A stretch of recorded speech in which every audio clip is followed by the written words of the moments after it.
one small piece of our national economy later on in the segment. But, however, we have some other things to speak about.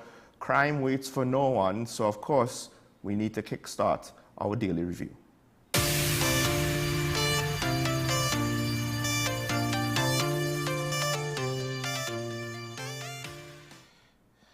And yesterday in St. Joseph, there was the opposition-led crime talks, and apparently it was well subscribed, with the venue being packed out at the Eric Williams Auditorium in La Jolla Complex, with some people actually apparently standing outside. I did see one photograph in one of the daily newspapers, and I was quite pleased to see people participate. Right? I understand I don't expect it to be a bipartisan representation of the population. That is to say, you know, maybe there were P&M supporters there. I'm not going to make that assumption. Hopefully there were people in the middle, undecided voters, moderates there, to see what everything was about, to potentially voice their opinion on a national platform. However, it seems as though coming out of these talks, we heard more about the opinions, at least what was reported in the papers from the speakers, not necessarily so much from the public, which is fine. One of the big things coming out, however, is the call for a state of emergency. Yes, once again, the opposition leader is backing this call, and this is on the table. Now, apparently, it was brought up initially by one of the speakers. I believe it is political scientist Dr. Indira Rampasad. And then, to some extent, support for that was echoed by the opposition leader and potentially among others.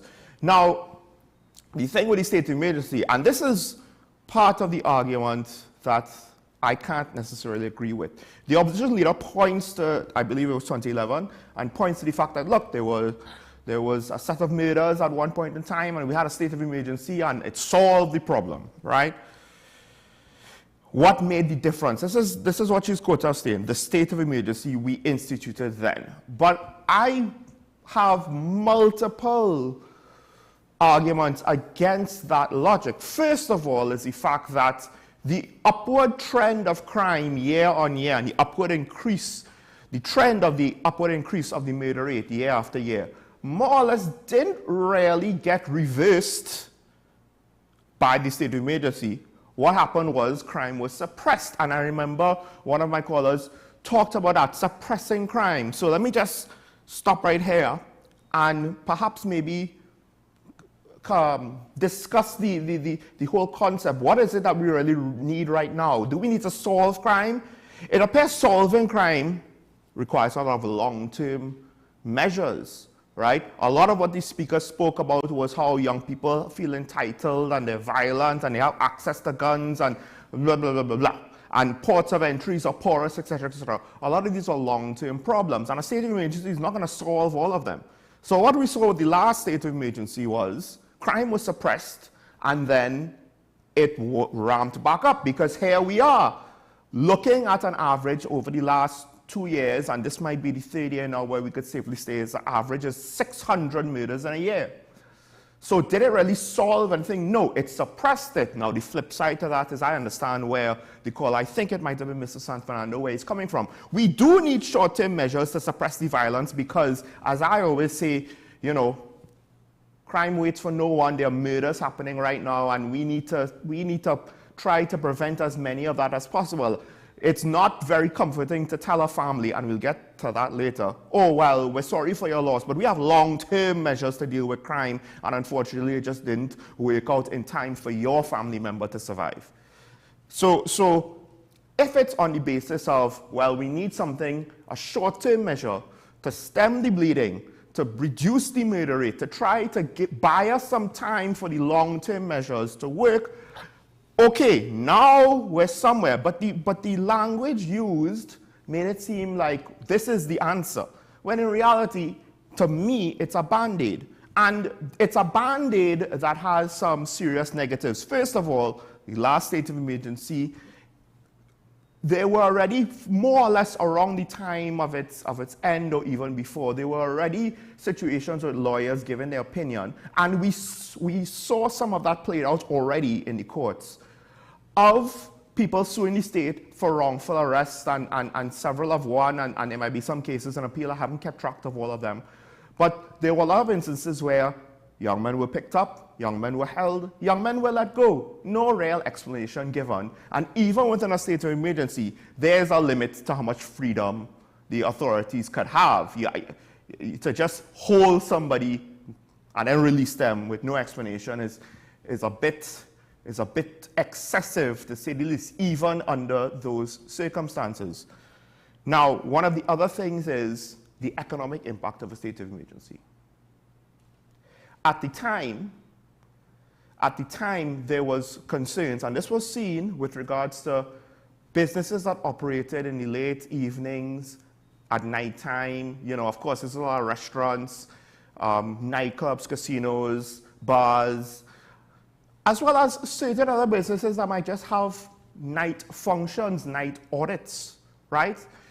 With regards to hotel shifts, because yes, there'll be people in the hotel overnight for certain hotels, but then people who have to leave the night shift, they're leaving at late hours. It'll have a significant disruption to an economy, which we do question how much has it really recovered. But let's not forget the time period we're in. This is Carnival. Yes, there are breakfast fetes and there are daytime fetes, etc., etc. But a lot of it happens at night. A lot of business, a lot of money moving around in the economy, a lot of liquid circulation happens at night. Are we going to institute the state of economy? Are we going to wait for Carnival? And this is, I don't know if it was calculated this far, but think about it. If the government does not do a state of emergency, then critics could say, well, you see, they only care about Carnival. We jamming still. They don't care about the murder rate in the country. And if they did institute a state of emergency right now and essentially wipe out a significant chunk, if not a majority chunk of Carnival pre or lead up events, and even potentially impact Carnival itself, then critics will say, you see, they don't care about the people. Look what they're doing. They mess up the economy. They mess up the Carnival. They mess up the culture, blah, blah, blah, blah, blah. It's a bit of a no-win situation, if you ask me, because both sides of the coin is to some extent valid. Part of the reason we have, I believe, the level of crime that we do have is, in part, our economic problems. It's easier to convince people to make money illegally when they have a hard time making money legally, when they have a hard time surviving legally. It's not all, but unless we have definitive data, I will make the assumption that at the very least it's some. And given the level of crime that we have, some is probably a lot. Some is probably too much. So how easy it is to put in a state of emergency right now. And think about it. We just had a pandemic where we had lockdowns, where crime was suppressed. Did it really do anything in the long run for crime? No. So I understand. I think the language around arguing for a state of emergency needs to be more precise. It needs to be less emotional, right? Because even the political scientists, some of the things that she was reported as said, sounds more like emotional arguments than actual logical arguments, reasonable arguments backed up by data. This is how it's going to help. This is how we're going to mitigate the negative consequences to ensure that we don't have any sort of backlash afterwards, in part to ensure that we don't damage our economy, and in part to ensure that we don't have hundreds of thousands of dollars per lawsuit going out of the treasury for however many people decide, hey, I have a wrongful arrest case that I could bring before the state. This is a complex problem, and I'm getting very tired of people trying to come with oversimplified solutions that aren't well fleshed out, right? That just sound good in front of a camera, that will appeal to our emotional need to do something, anything, but in reality might actually end up hating us in the long run. Because like I said, 2011 state of emergency, lockdown for 2 years, And once those things ended, the rate of crime increase just continued, that's all. They're not solutions. But they're still tools. It's just that we can't misuse them. Next story, because the crime talks had, of course, Gary Griffith appeared, and he had something interesting to say, right, where he was speaking about the current criminal elements and the level of violence, right, and the fact that they have access to high-powered weapons. And he basically said, you know, they have assault weapons, automatic weapons, right? If that is not a terrorist, I don't know what is. I would recommend that what we need to do is look at the same Anti-Terrorism Act. If we place these individuals where they belong as terrorists, it now provides an opportunity to go after these individuals with full force. I have a problem with this. I have a big problem with this. I remember online I was debating with people. There was a mass shooting, I believe it was in Las Vegas. Some crazy man had multiple high-powered weapons and was firing into the crowd on the streets below him, killing people. It was a mass shooting, it was a mass murder, and a lot of people I knew wanted to label it as terrorism. Why? Because it caused terror. Well, terrorism is not something that causes terror. That is not the legal definition of terrorism. The litmus test of terrorism is not if it caused terror. An arsonist could cause terror. He could be a terrorist, he could not be a terrorist. Just, right? A bank robbery that's violent could cause terror, but they're not terrorists unless they have a political agenda, a political message behind the violence. And the thing is, one of the issues with a state of emergency as well that I forgot to mention was the fact that it could impact investor confidence, including foreign or especially foreign investors, right? Because now you're saying we have an emergency in the country. Things are not as stable as it was before the emergency. That's basically what a state of emergency says, right? You could try to cherry pick your language and play semantics, but that's more or less the signal that's going out. It's basically rubber stamping all of the travel advisories that the various international jurisdictions have about us, because we push the panic button. And the thing is, if we start to treat street gangs as terrorists, that probably will not look very well with a lot of international jurisdictions. One, it might seem like we're pushing the panic button, because on a technical level, on a legal level, they ain't terrorists. What is their political message? That voice tape, rambling threats to every and anybody? There's no political movement behind it, and that's what terrorism is. Terrorism is not just violence, right? And what I just say about the state of emergency?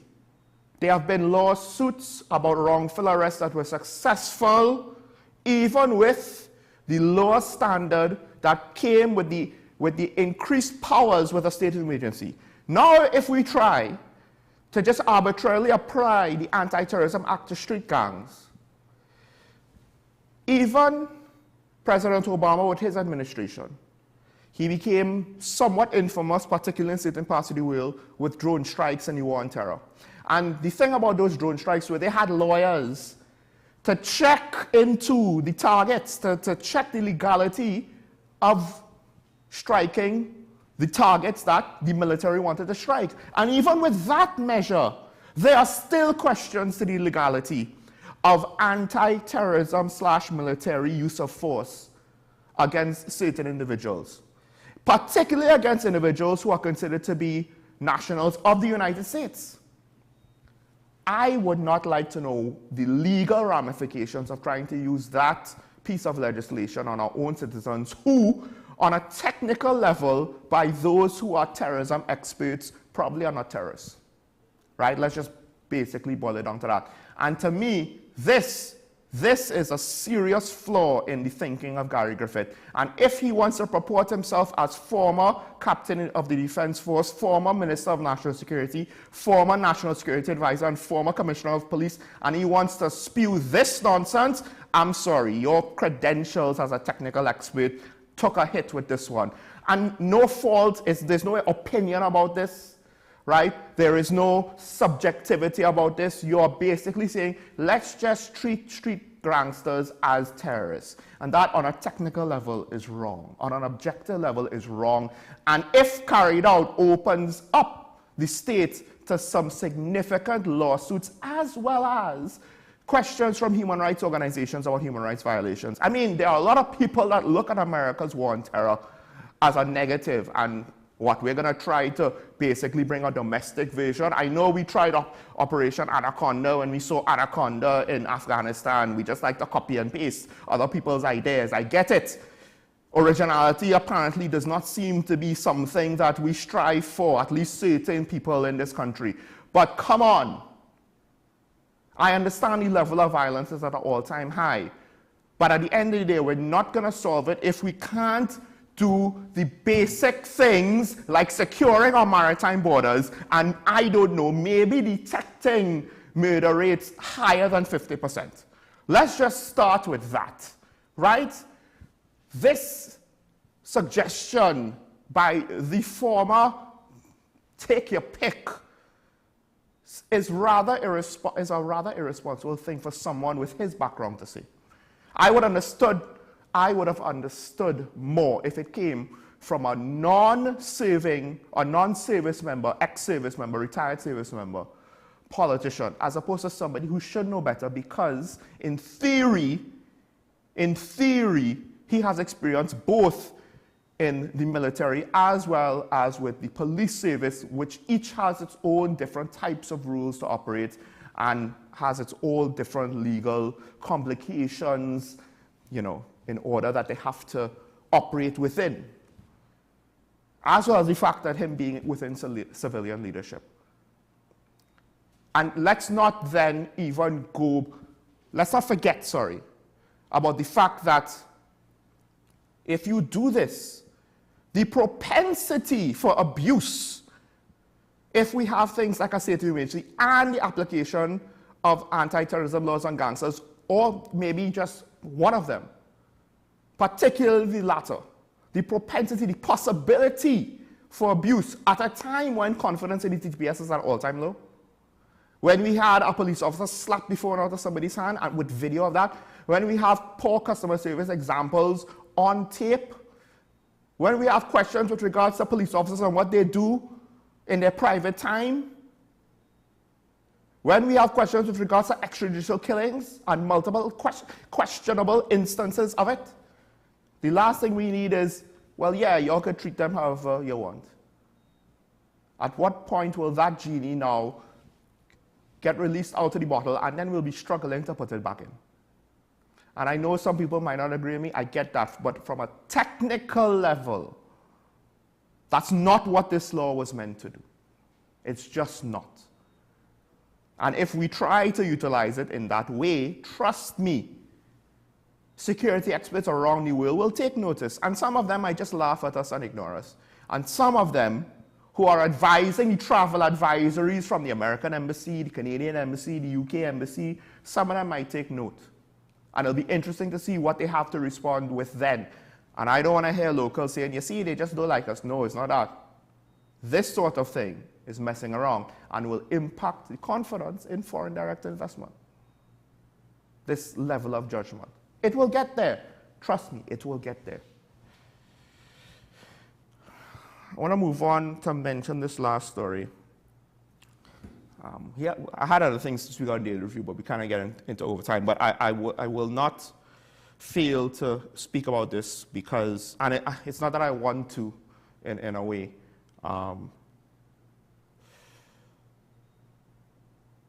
This has nothing to do with gangs, right?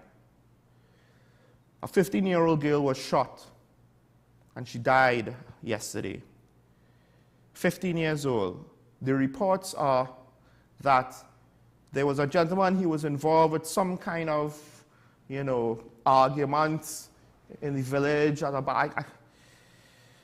And then for whatever reason, he came out of his house after the initial situation with a shotgun.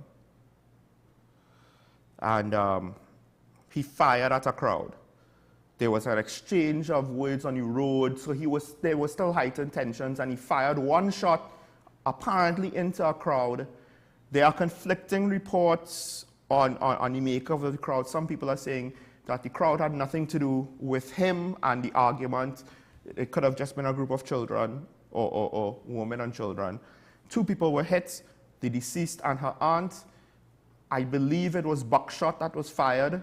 So random chance, one of the pellets hit the girl in the head, and we get this result.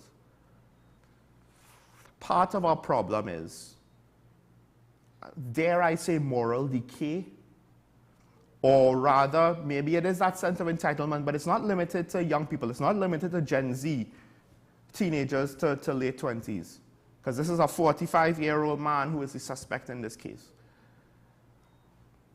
And basically, and I spoke about this with the ASP, you know, heightened tensions from arguments leading to the use of firearms. And in this case, I won't be surprised if he was just a moron that let his aggression get the better of him. And that said, he has to pay the price for this because it's a 15-year-old girl lying dead and another woman wounded.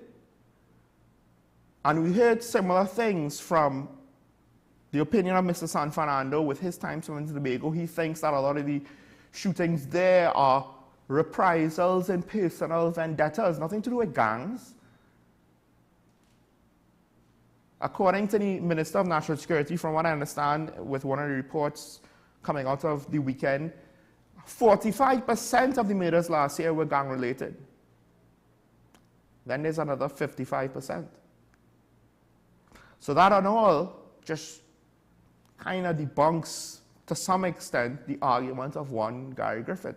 Our problem with murders is not just with gangs trying to kill gangsters or reprisal killings or anything like that. Now, out of that 55%, then there will be the crimes of passion. You know, it will be a smaller fraction of that, but still, the perception of the value of human life in TNT, we have a problem with it now.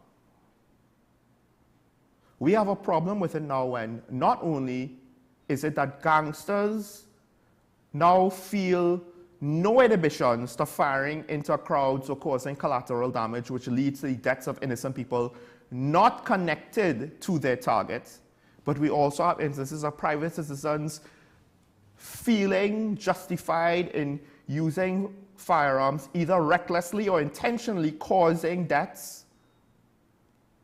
And then we also have, for better or worse, private citizens more and more calling for more force to be used against violent offenders and the death penalty. And while I could understand the latter, understand people wanting to see the consequences be more heavy-handed for those that are perpetrating these crimes, at the end of the day, when you take it all, put it in a jar, it's more or less the same thing, right? The value of human life is being lessened by many perspectives, by all sides. And I do wonder now, what will be the consequence of that moving forward if we can't figure out a way to solve these problems, and rather the only thing we could figure to do is to fight fire with fire. And I get it, sometimes that's necessary. But the flip side is, in this case, fighting fire with fire is difficult to control. It's very difficult to control. And you can't afford for it to go out of control by even a millimeter, because the consequences are dire. The consequences are dire in this sort of subject. If we take it too far by even an inch, it could mean an innocent person's life if we want to fight fire with fire when talking about murders and gun violence. So it's not something that we could take lightly, in my opinion, and maybe other people will have a different opinion. You think our crime situation hasn't reached international? The survivor of the court shooting apparently was supposed to be performing in Grenada in their upcoming 50th independence anniversary, and the government is citing safety concerns. So within the last month, we've had Grenada the UK and Canada comment about our crime situation? Meanwhile, what are we really doing to solve it in here? Because children are still dying. Let's take a break. When we come back, we'll continue discussions here on Talking Point. Stay tuned.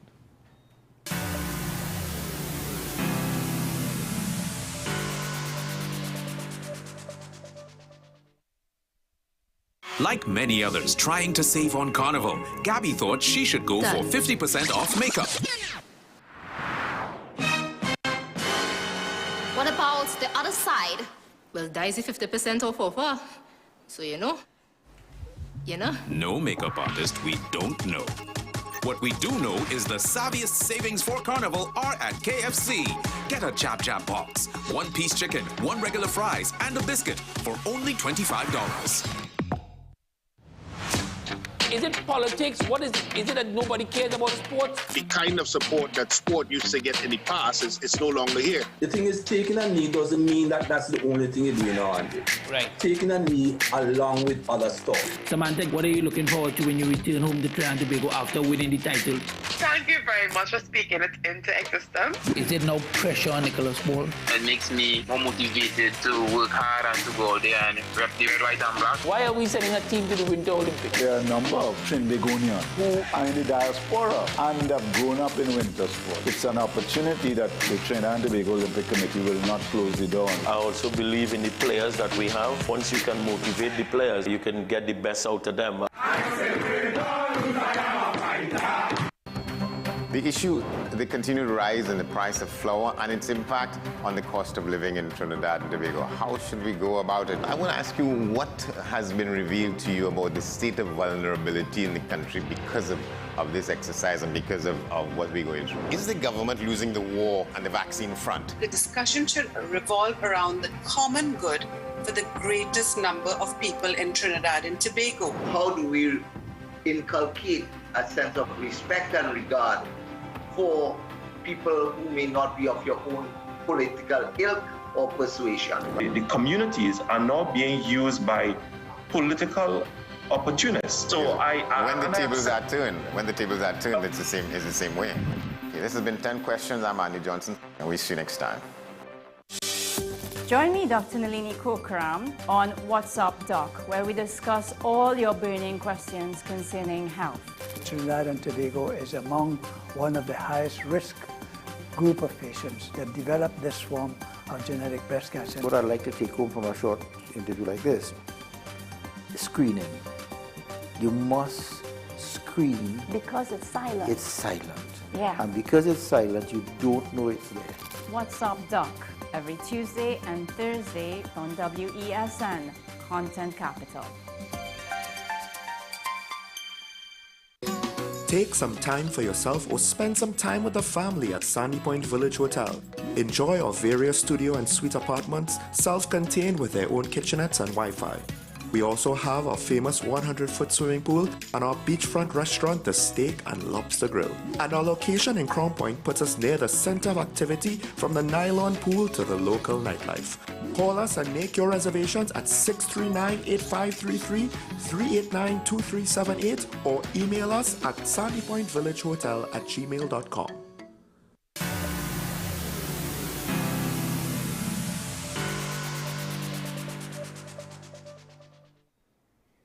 Welcome back to Talking Point, and I am joined by my co-host. Yes, he is here, folks. Have no fear. Mr. Keaton Shaw is here, fresh off of AM Prime. Good morning, Keaton. Good morning. Not so sure about fresh, but yes, definitely off of AM Prime. Keaton, come now, man. You need to, show some confidence. Tell people, yeah, I'm fresh, I'm ready. Not. Don't doubt yourself now. Would you consider waking up 4 o'clock in the morning, doing this show for 1.5 hours, and then come on doing this show and then refer to yourself as fresh? There you go. I mean, argument. It's not the time when you work. Yes, you could be fresh because AM Prime would have warmed up the brain. Now, I had my say this morning, and I think these sorts of topics, they're kind of big. Also, there's the backdrop I didn't mention. We just had a pandemic. Technically, COVID has reared its head over the Christmas season. So there's stuff with regards to Carnival as well that we could tie further on into all of this. So, one, there's a new COVID-19 subvariant of the Omicron variant, that is JN.1 or JN.1, however you'd like to describe it. And the first symptom, or the most prominent symptom, is diarrhea. It appeared in France last year, September. But it now accounts for about 60% of global cases. So that's something to keep an eye out on. Interesting, it took a while to spread as opposed to other variants. Doctors are saying that how, coupled with influenza, and then in the Caribbean, this extensive dry period or dry spell we're about to experience, it's only room for respiratory illnesses or diseases to increase. So as is what you would have seen in the news. So just bear that in mind going forward, that we have to be very careful, because I don't want what happened in 2020 to happen again, where we basically ignored it for the sake of Carnival or not wanting to cancel Carnival. And then after Carnival, we went into a lockdown mode. So I just want people to be very careful. I think the unfortunate thing, the fortunate/unfortunate thing is, I always say that we got lucky with that 2020 Carnival. Now, the thing is, we got 5 deaths after Christmas from December 26th to now. And to me, I'm looking at the fact that there were probably people flying, traveling, whether going abroad or coming in. And that interaction of travelers within international airports could have more or less explained where it came from and eventually caused 5 people to die. Carnival is going to have a lot more people coming in of the diaspora and foreigners. And therein lies that question. And of course, Carnival proximity to each other in crowds, you know. So just be careful, ladies and gentlemen. Just be absolutely careful in whatever you do. Anyway, moving on now.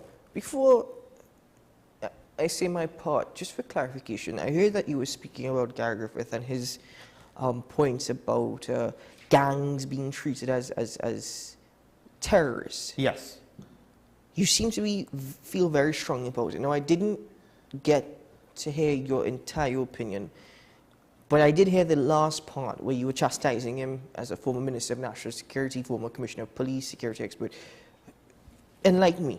So it's a technical legal thing, right? These are domestic citizens that are not engaged in any sort of political extremism. So terrorism is not about violence that causes terror. Violence will cause terror, but not all violence is terrorism, right? Extortion, that you could get arson in order to have extortion. You could get violent robberies, like what we saw with the Pennywise armored car robbery, etc., etc. You could get gang violence over drug turf, right? Those are all acts of violence that will bring terror to the citizens. But terrorism is the use of violence in order to advance a political agenda. I'm going to bomb your cities with a political message. Hold on. You're quoting this definition. It's a based generalization. Off of what law? Based off of American law? Based off of British law? Canadian? Trinidadian? I think I'm paraphrasing the FBI. Okay, or so American law. you're speaking about American jurisdiction, Yes. essentially. But generally, that is the technical standard of what terrorism is. That's Really? where it came No, from. but I've realized, Sean, that throughout the world, terrorism or acts of terrorism have been defined according to each jurisdiction. Like when you look at Oxford, now granted, the legal details might be different, right? So one of the things that is not necessarily included and is very much individualized is what you do with regards to domestic terrorists and what laws and rights they have, as opposed to foreign nationals who commit terrorism against your state But then, or your citizens. based off of what you're saying, why was Gary Griffith wrong to make that comment? So look at the Oxford definition here. Let me quote the Oxford definition. The unlawful use of violence and intimidation, especially against civilians, in the pursuit of political aims. That's the Oxford definition. Right? And the thing about it is, generally speaking, one of the interesting things with anti-terrorism action is usually the gloves come off when you're dealing with foreign nationals, right? Because in the past, traditionally, what would terrorism be? Well, you might, of course, look at Middle Eastern terrorists, right? With regards to Israel, with regards to terrorist attacks within America and Europe. You might even, some people might even lump the IRA and some of their acts against UK targets as terrorism, right? Traditionally, you did not have domestic terrorism with the same response as foreign terrorism. That's why, with regards to the drone strikes that happened in the war on terror, there's a lot of questions. All right, so I'm more or less legality of its hearing application. your arguments. and you've given me the FBI definition, you've given me the Oxford definition, and you've used some examples. Have you taken a look at the Anti-Terrorism Act of Trinidad and Tobago? That's fair. Have you taken a look at it? I made an assumption based on what globally... You see, the thing is, this is the point that I'm making, because I didn't hear all of his arguments. I really wanted you to just basically give me your point of view before I get into this. And the reason why I'm making that point is you went in very strong on Gary Griffith, and quite frankly, even if it was anyone else, it matters how strong you go in, because there is an Anti-Terrorism Act of Trinidad and Tobago. There's an anti-terrorism unit that falls under the Office of the Attorney General. And whilst your arguments are based off of other jurisdictions, according to the Anti-Terrorism Act of Trinidad and Tobago, a terrorist act is defined as an act, whether committed in or outside of Trinidad and Tobago, which causes or is likely to cause loss of human life or serious bodily harm, damage to property or prejudice to national security, or disruption of public safety, including disruption of the provision of emergency services or any computer or electronic system, or the provision of services directly related to banking, communications, infrastructure, financial services, public utilities, transportation, and other essential infrastructure. Based off of that definition, go on, I'll listen to you. I'm looking at it, and it has a definition of all of that, and then it has a follow-on, and is intended to compel a government or an international organization to do or refrain from doing any act or intimidate the public or a section of the public for the purpose of advancing a political, ideological, or religious cause. Yes, that's one part of it. Yes, you're absolutely correct. So that's all in there. Yes, that's absolutely correct. And I will always say, and as I've said it before, I am no attorney at law, but I am quoting the Act. You've just quoted part of the Act as well. Yeah, all of that falls under it. What about that? Is all under the definition of Part A of a terrorist act. And that's fair enough. That's all under the definition. But let me ask you a question. Does the Act have to entire every single facet of this? Yes, you have to read the entirety of Part A. And the entirety Part A, it starts off with an act, and then it goes into all of the list of things, and then the intention, so 1 to 5, and then it ends. It's not a separate section. It's not Part 6 of Section A. It's for the purpose of advancing a political, ideological, or religious cause, because that is the definition. That is the... And the thing is... That is... I'm not arguing with you in regards to that. That falls under the definition, but that's part of it. The different sections, if you read it, the different parts, the different sections. I know, but this ends all of those sections, right?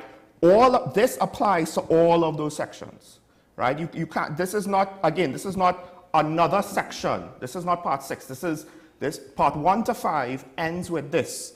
All of Section A ends with this, right? And then the other two sections basically refer to other legal, other laws or whatever. So at the end of the day, your argument is a terrorist act must include to compel a government or an international organization to do or refrain from doing any act, even if it regards for political or religious purpose. Yes, because under this law, it has to fall under that category if we are able, or if we want to use whatever legal means that this law authorizes in order to combat or respond to those acts. And one of the questions that's a little bit of a gray area at times is domestic terrorism, right? Right now, one of the criticisms of the American airstrikes is when it went after targets who were potentially American nationals or nationals of, say, a European country, right? Slightly less of a gray area, but still something that is an international incident, right? To utilize this potentially freer, because again, how it's done with each jurisdiction is somewhat different.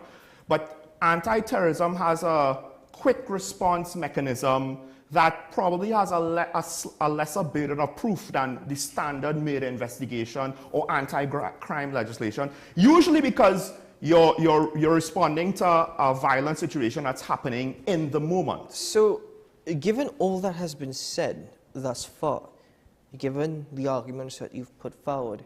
Again, I will say I'm no attorney at law, but based off of my understanding of the Act, and I think it will be more fruitful if there was an attorney at law present, or even Gary Griffith present on the program. He could have been here this morning to discuss exactly what he meant. It would have been difficult given that he stated this last night. But if you can have him on tomorrow, Thursday, or even an attorney at law, my interpretation or understanding of this is that given the different subsections, I don't see anything wrong with the comments that he made or the statements that he made. The question is, though, if we were to label them as terrorists, though, what would that mean in terms of police operations or national security operations? That is the other question that I have at hand. But I don't see anything wrong with what he said, and I don't see how it's going to affect, even in regards to the embassy or the embassy putting out these bulletins, because quite frankly, even right now, with all that is taking place, we had most recently, there was a spate of murders within East Trinidad between St. Augustine and Tunapuna, and the embassy put out a bulletin there. And from what I understand, Carnival is coming up as well, and the embassy is also most likely going to put out another bulletin. So overall, I mean, opinions differ, but based off of the laws of Trinidad and Tobago and based off of the definition of a terrorist act and the different subsections, I don't see anything wrong with his comments, but an attorney at law might be best to really discuss this. I disagree in part because one of the things is you're just mislabeling what's going on, and you're going to call on a different set of resources, on a different set of expertise, on a different set of just about everything that's going to want to respond to X when what we're really dealing with is Y. But what are we really dealing with? We're dealing with an out-of-control situation of gang violence.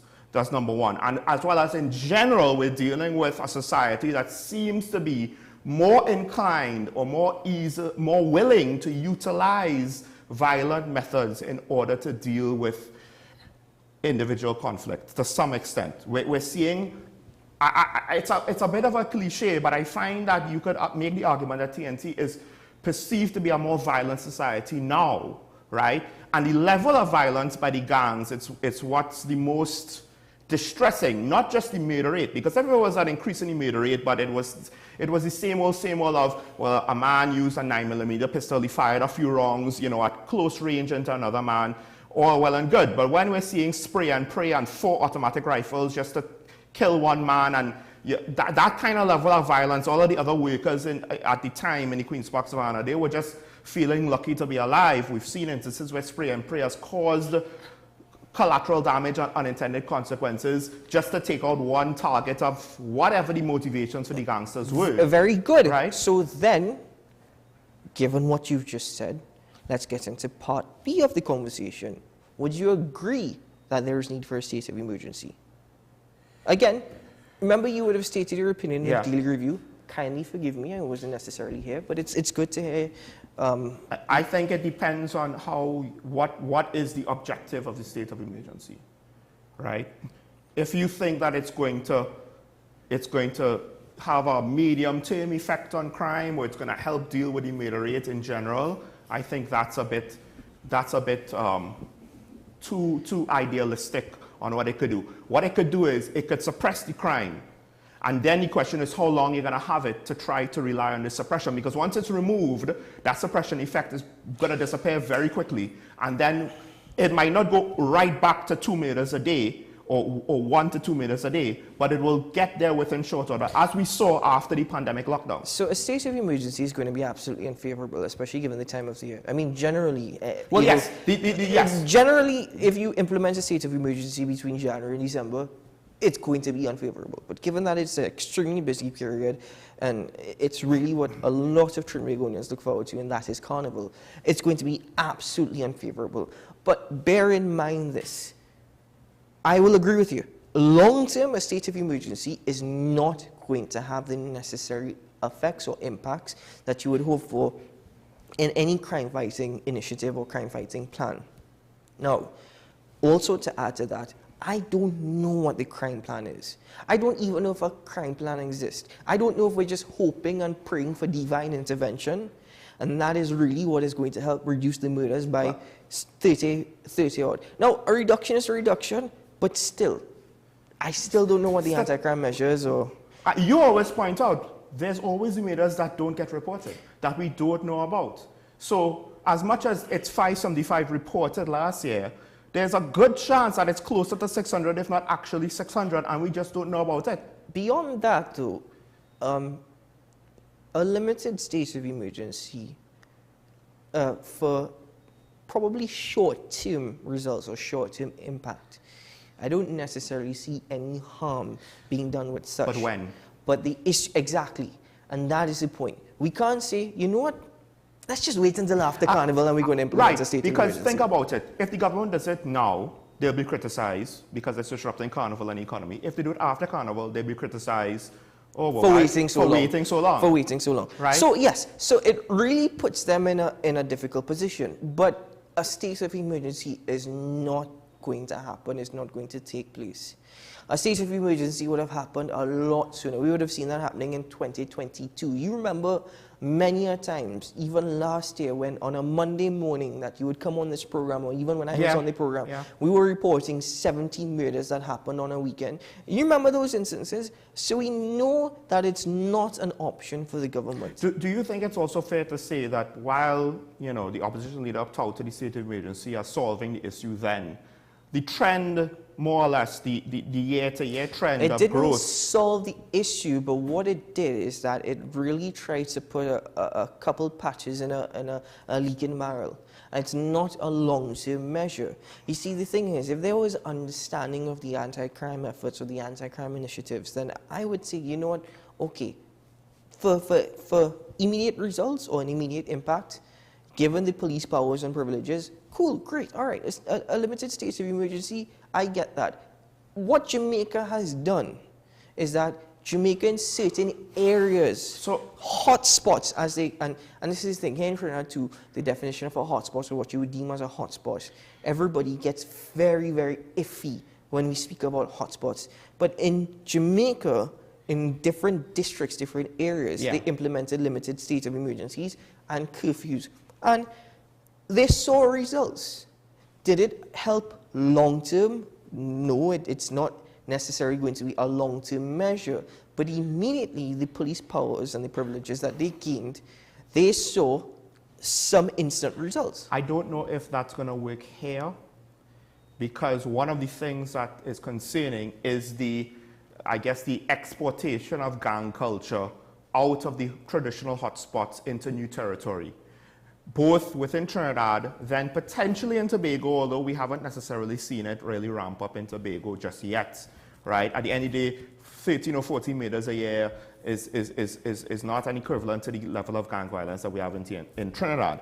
But also there's concerns about up the islands as well, right? So I get it. We could have a limited state of emergency. I understand the reasoning behind it, but then my fear would be they'll just operate somewhere else, right? And the competition for whatever resources, criminal, illegal resources, would just happen for other city streets or city blocks. And then if and when we end the state of emergency, we might have actually caused crime to grow in the territories that they operated, you know, at a significantly high level in the country, as opposed to really suppress it.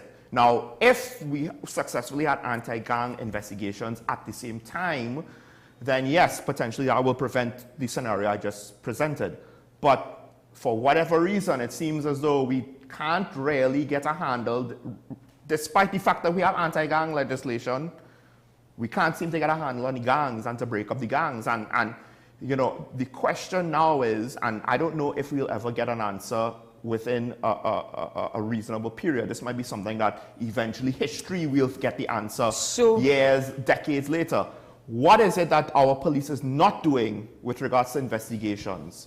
What mechanisms or strategies or tools are they not using? Because I don't think that our police officers are that inept. I think a key part of really any state of emergency would be the resources available to the police, whether or not our laws are up to date and up to par. And the government will make the argument legislation has been passed, but there is existing legislation which one will say, listen, it's just basically a relic, right? It's not up to date with how the current climate is.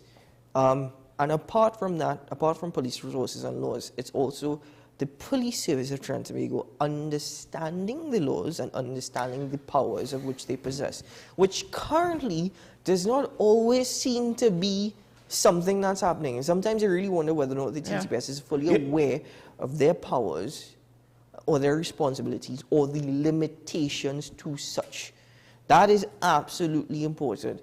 But overall, in regards to the Trinidad and Tobago Police Service and in regards to national security, there's very little that you can say. There's very little that you can champion or cheer about. And I always like to say, I don't like to use a broad brush to paint every member of the TTPS that way. They are good officers. But generally speaking, the level of interaction that you really deal with is poor or appalling. The other thing is, something popped up recently over the weekend. There was this TikTok video that was circulating in regards to threats being made, whether it be to government officials, to judges, to members of the TTPS. The threat essentially said they were targeting corrupt officials, more or less. And the National Security Minister, took this very seriously and said that the TTPS was dealing with it. When he said the TTPS was dealing with it, I said, good luck. That's all I thought. I said, good luck. But beyond that, it was allegedly from the newest gang in TNT, referred to as the Ghost Gang. And my thing is, it's always a little peeve of mine, what is the definition of a gang? If we know that these gangs exist, right? If you have all this technology at play and all this technology at use, because it's circulating on form of social media, and I agree with the call of San Fernando, by the way, social media is a resource that the TTPS needs to utilize. It's a large chunk of information and a lot that circulates on social media. And I'm wondering whether or not the TTPS actually keeps up to date with these things, or even the Ministry of National Security. Rather than going after journalists for writing opinions or even writing articles, you should be looking at these things. They monitor the media, but social media, Monitor, sure, no problem. Monitor Sean and I as much as possible. Monitor all the other television stations or radio stations. Newspapers. Social media is a wealth of knowledge and information, and bear that in mind. It's so much circulating, and I'm wondering, okay, why not utilize the technology that is available? You want to know the irony? Depending on the credibility of that threat, if it's just an idiot blowing smoke, then listen, it's most you have to take every threat seriously. Well, you can't brush it off. That is potentially domestic terrorism, because you're basically saying the government needs to change its ways, or something has to happen, otherwise I'm going to go after targets, right? It's not about drug money and smuggling drugs and laundering money and stuff like that. Potentially it's domestic terrorism, and potentially that level could be pulled in this instance. Every threat seriously. The National Security Minister took it very seriously, although I would hope that the way that he responded and how serious he took it. Did he take it seriously? Well, why does it have to get to that point? Did he take it seriously? Why is it that generally the crime situation or the murder rate, you respond with such vigor to such, instead of just always talking nonsense? Furthermore, if it were the case, where are we in this investigation in regards to a ghost gang? Is it just, again, some idiot, as you said, blowing smoke? Most likely, as I said, you have to take every threat seriously. But if it really were serious, I mean, would you really go on social media first of all, we don't know, how smart or unintelligent gang members are, and if aggression, drugs, alcohol might make them do stupid things, right? But ever since 50 caliber rifles and high-powered long-range rifles were confiscated, and potentially, obviously even before, with fake uniforms and authentic uniforms and lights confiscated, I don't want to go into too much detail, but now you're getting into resources that might facilitate crimes that we have not seen before. Let me just put it that way, right? It's not just some gang members with maybe 1 or 2 rifles and some handguns we're talking about now. But one last thing I want to say about the city emergency, and this is a practical logistical issue. does the TTPS have the manpower in order to enforce a state of emergency, whether limited or not, with everything that's going on, even if we wait until after Carnival? And I don't know if they do, because it seems as though the service in general has not had a break since before COVID. Do I think the TTPS have the manpower? Yes, I think so. Do they have other resources available? Questionable. I actually don't think they have the think so. manpower. No, I think so. I don't think they have the manpower. Given what the acting ASP said yesterday in regards to SRPs as well that are available. Yeah, but... And remember, state of emergency also comes into play where you have the defense force actually doing something as well. Fair enough, but part of the problem we have is customer service and or the interaction of police officers and SRPs with the public. And by pushing more of the officers who probably are the bad apples out into the front line, we're just asking for more bad interactions and potentially more lawsuits and abuse, potentially, by the bad examples, the bad eggs, right? I don't know if we have enough good officers then to really implement what might need it to be implemented. I think you have good officers. I do think you have good officers, but this is what I'm saying. Essentially, is the TTPS prepared for it? I think a state of emergency short term could be of some help. Long term, no, it's not going to be a long term, solution to crime. But anyway, let's take a break here on the program. When we return, we open up the phone lines and you can share your thoughts and opinions with Sean and I. We'll be right back after this.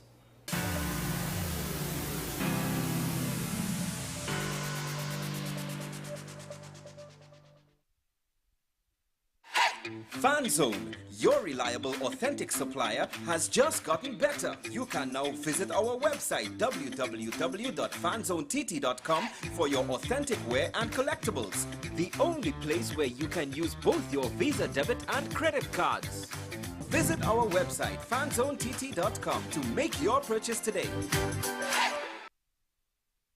My name is Carl Media, and I'm the founder and the host of Ever Increasing Voice Ministries. Join me every Saturday and Sunday on WESN, this powerful station, at 9 a.m. on Saturdays, 1 p.m. and 7 p.m. nightly. Also on Sundays, I'll be on at 7 a.m., 1 p.m. and 7 p.m. at night time. When you come here, we are getting people heavenly ready. Take some time for yourself or spend some time with the family at Sandy Point Village Hotel. Enjoy our various studio and suite apartments, self-contained with their own kitchenettes and Wi-Fi. We also have our famous 100-foot swimming pool and our beachfront restaurant, the Steak and Lobster Grill. And our location in Crown Point puts us near the center of activity, from the nylon pool to the local nightlife. Call us and make your reservations at 639-8533, 389-2378, or email us at sandypointvillagehotel@gmail.com. The newest book is here, Closer to the Church, the debut novel by author and former mayor Louis Lee Singh. Available at all the Home Store branches, Barataria, West Mall, Shogunas, and C3 San Fernando. Paper-based bookshop, 10 Nook Avenue, St. Anne's. WESN, 30A Gattaca Street, Woodbrook. Metropolitan Bookshop, Ariapita Avenue, Woodbrook, and all RIK bookstores nationwide. Available online as paperback on Amazon.com and Kindle for e-readers. For more info, call 628-5835 or 389-6504. Also available from author Louis Lee Singh, I Used to Live in Heaven, Letters to My Granddaughters, and Local Government in Trinidad, Conspiracy Against the People.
people really want to know, what about me? Where do I fit?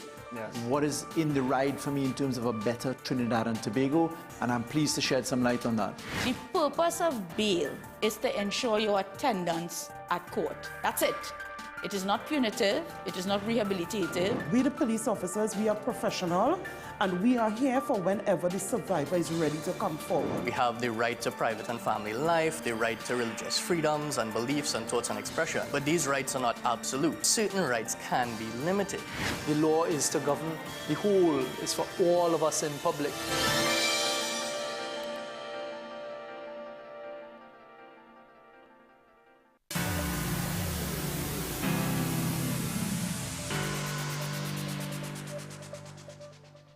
Welcome back to Talking About, ladies and gentlemen. And of course, now is the time we open up the phone lines. The phone number should be up on your screen. We do have a caller already on the line with us from San Fernando. Good morning, caller. You're on the air. Good morning, Sean. Morning. Keaton. Good morning. You really know how to rile me up, yes, Sean? I listened to last night. I listened to the opposition leader, Mr. Griffith, and Indira Sajoan and all of them. You know, Sean, I don't see anything wrong with, as Keaton talked about, a limited state of emergency, because we did it in this country already. But let me say this. There was a prime minister that wanted to remove a speaker, and they had a state of emergency around the speaker's residence only. Okasipo was her name, the speaker then, to remove her. So I don't see a problem with a limited state of emergency in certain areas to deal with the situation. In Jamaica, has it impacted the economic situation negatively? No, it hasn't. That firstly. Secondly, as respect to Mr. Griffith and his anti-terrorism issue, I would tend to agree with you, Sean, in terms of using that as a tool. Or, however, they can amend the legislation if they want to, if they get in power, and they can amend the legislation and deal with and make an amendment to deal with the situation. However, my issue is this: Mr. Griffith was was police commissioner. I talked about it recently here. Yeah. And up to now, I have not seen the TTPS under Mr. Griffith's tenure lock up any gun runners, lock up anybody who bring in ammunition. The problem is still there. We have all these guns and ammunition. According to the National Security Minister, they are estimated to have 12,000 guns in the country. According to them again, they know how many gangs they have in Trinidad and Tobago. They know who are in the gangs, but they're not locking up anybody. So using anti-terrorism, changing gangsters into terrorists, and you can't lock them up as gangsters, you go lock them up as terrorists, you go find information and lock them up as terrorists too. It is so ridiculous to listen to those suggestions. However, something has to be done. I keep saying this, Sean. Something has to be done. And I listen to your discourse, Sean, and you criticize, and then you make an excuse not to implement. And you can't do it that way. You can't be criticizing on the measures that they want to take, and then have an issue with implementing crime-fighting measures. Something has to give, Sean. You have to cross the line. Somewhere the line has to be crossed to deal with this problem, because it is getting worse and worse and worse and worse. Now innocent people are getting killed. You knew somebody whose family got pulled in as a shield and got killed by gunfire. You said that on the program. Yeah. So Sean, it is and collateral damage is only going to get worse.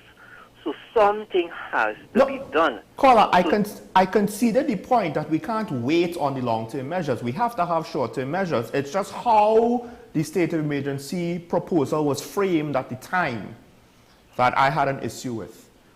So I understand it is a short-term tool that has its merits, but well, that's just it. I'm getting Caller? Thank you very much. You're breaking up. I hear you intermittently, Sean. Sorry, I'll respond off here if you want to finish up. Sure. All right, caller, thank you very much for your contribution. Okay. Do have a good day. Sorry about that, Mr. Sarma. I didn't mean to end your contribution. I just meant to... But we have Pitty Valley on the line. Yeah, let's take Pitty Valley. Good morning. Good morning, Hello, caller. good morning, Sean and Keaton. Good morning. I disagree strongly with a state of emergency anytime soon. The last state of emergency we had, I think they went and tried to lock up all the community leaders, and after each one was let go and then after sue the state. That's one. Two, we have to take in consideration about the economic part of the country. We are now trying to come out COVID and catch ourselves economically, and to have a state of emergency right now, you will have to go back. People wouldn't be working. Government workers probably might get paid. Private sector workers wouldn't get paid. I don't know how long you want to have the state of emergency for, a month, 2 months, 3 months, 6 months. That's sending back the economy way back. And you have to study. People wouldn't be working. Children wouldn't be going to school. When you study a state of emergency, you have to be very, very, very, very, very careful.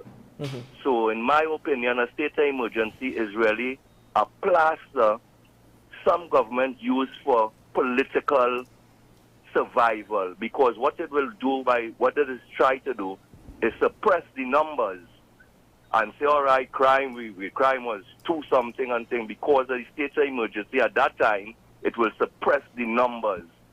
But long term, realistically, no way for a state of emergency. Thank you, guys. Thank you. Caller, before we take the next one, caller from Pitty Valley, I hear what you're saying, but you have to bear in mind a couple of things. One, we can learn from the lessons in 2011. Bear that in mind. Lessons can be learned and taken from 2011. Things can be done differently if we wanted it to. I agree, long term, it's not necessary. I've said that. Short term, it can make a difference and an impact. But I think you may be confusing a state of emergency with a complete lockdown and a complete curfew. No, a state of emergency deals more with police powers and deals more so with police operations and even national security operations.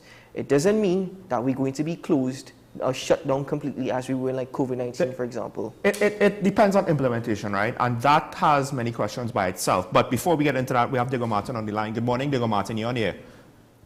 Thanks, good morning. Good morning. This poor child, Isabella Tilak Singh, being killed that way is horrific. But this is not new. People do not know how to manage their anger. That's not new either. Because it seems as though she was just trying to hold back her brother from confronting the shooter, from what I've read. This country is filled with angry and violent people who are this way as a result of the environment in which they've lived and or currently live. So simple things like how people speak to their children, small children I'm talking about. And even we can't come out of our driveway without someone cussing us for those few seconds. People are unable to resolve anything without violence, anger, abuse, whether in word or action. And the lame excuse of it's our culture, it's the way we've been trained, the country is going through a bad crime position. As someone told me once on this show when Sean and I were talking about something, people need to look in the mirror. Those excuses are inexcusable, and we're just reaping what we have sown. Thanks. Bye. Thanks, caller. I 100% agree. Yeah. I cannot ever for the life of me say that it is our culture that we are so angry as a people. No, it's the furthest thing from in regards to our culture. And a long-term solution, as you mentioned, is just how you raise your children, the manners of which you treat them with and learn, give them to learn. It's just those guidance or those principles. But when you have children raising children as is an issue, what does that mean long term? What does that say? Don't worry, I haven't forgot. I'll give the response to the two callers before myself, but we have Tunapuna on the line. Let's take the call first. Tunapuna, good morning. You're on the air. Hello, good morning. Morning. Good morning, Keaton. Good morning. Yeah, it's so sad to look at our situation now in Trinidad and Tobago, because possible someone who's supposed to do their job, they are careless and they're not paying attention how serious this situation will become.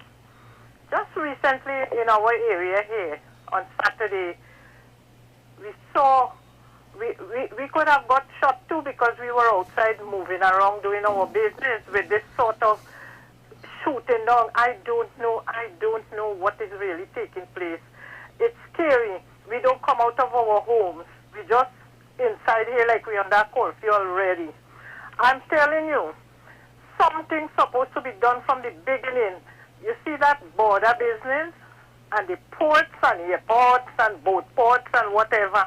Everything was done in the right way, we would not have this situation today. And we are looking forward to see now how can the people in charge correct it. Thank you. Thank you so much, Kola, for your contribution. If everything was done the right way, that as simple as it sounds and as daunting as that sounds, that's more or less it. And if the next caller is who I think it is, I think he's going to say something similar.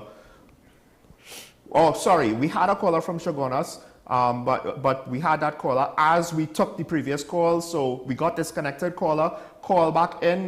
We're sorry about that. I'm not too sure what happened on that end. I just know that we got the two calls more or less back to back, so we couldn't help but have to ask you to wait. You can give your response to San Fernando and to Petit Valley. So one thing is any change to the law with regards to, I think you mentioned something about that. Might as well just change the criminal laws that we have, and why bother touch the Anti-Terrorism Act? That, however, if depending on what it does to rights, like what we see with some of the anti-crime bills, whether it's anti-gang, etc., that might need a 3/5 majority. So I don't know how easy it will be given the current political climate, and it's one of the things that's most frustrating. You know, the political agendas are getting in the way of actually solving the issue, and then well, I'll leave the rest of my response. I don't want to have Faizabad waiting. We have another call on the air. Faizabad, good morning. You're on the air. Good morning, Sean. Good morning, Keaton. Good morning, Trinidad and Tobago. Good morning, Morning, morning. All right. So if we want to institute our SOE, as I would have seen it done in Jamaica and other parts of the world, where you had particular areas targeted, and it worked. From all intents and indication, it would have worked. But in order, before you call a SOE, you don't do it ad hoc. You have to have a crime plan to go in there with, to implement. You must be using that period for implementation. You understand? You just don't wake up one morning, throw your hand in the air, and say we're going to throw our SOE. Mm-hmm. But the genesis of this thing started with the political interference and the former commissioner of police. And let me not bury our heads in the sand. We keep evading that and not wanting to deal with that frontally. There's always an excuse when coming to that. I want to touch on Karen and Mr. Hamill Smith. Quickly. It was very distasteful of their behavior. But you must also, those people were acting prime minister, acting president, and they would feel very aggrieved not to be invited just because of political malice and vindictiveness. So they would have reacted. They are normal human beings, and the action, the emotion would flare, and they would react. Mm-hmm. I want to touch on one more thing. Earlier, Christopher, the commissioner of police, there is an OSH Act, and the prime minister and Earl Christopher supposed to be before the OSH people because they have neglected their duties for providing safety and security. And when you do that and you have a loss of life, there are consequences to it. All right, you understand? Yes, caller. All right, caller. Thank you. Take care. I just have one question to ask before we take the next call. We still comments on this Karen and Timothy Hamill Smith situation. I understand and I recognize that he is the former president of the Senate, but had himself, as long with other members, and Karen and Ashishara not formed this political party, had they not been a part of this political party, Hope, would we be referring to it as political victimization? Would we be saying that it's petty politics at play? Unfortunately, with the history of the PNM, I don't think we could escape from that line of argument or perception. But we do have a caller from Dabity waiting for a while. Good morning, Dabity, you on here? And we lost the call. Goodbye, Dabity. Sorry about that. Again, we had the two calls coming back to back. So, Dabity, if you want to call back in, of course, we'll take your call. We still have time. Meanwhile, following up again with Mr. San Fernando, I actually did not necessarily say a blanket no to the state of emergency. I think it all boils down to implementation. And one of my fears with the limited state of emergency, I tried to explain it when speaking with Keaton earlier. Basically, you yourself made the point that sometimes it seems like the criminals are ahead of the state. And I feel like if we did it in a limited basis, we already have fears of the criminal operations expanding in other geographical locations in the country. I don't know if we don't have, as the last caller said, like the complementary anti-crime plan or crime plan to deal with things with the state of emergency. We could just basically kind of spread the crime to other locations. We do have a caller back. We have Dabity back with us. Good morning, Dabity. You on here? Hello, good morning, caller. Caller? Dabity, are you with us? Hello? Okay. It seems we have the right line? Yeah, it seems as though we have, unfortunately. All right, Dabity, I'm not sure what's going on. Are you with us? Could you hear us?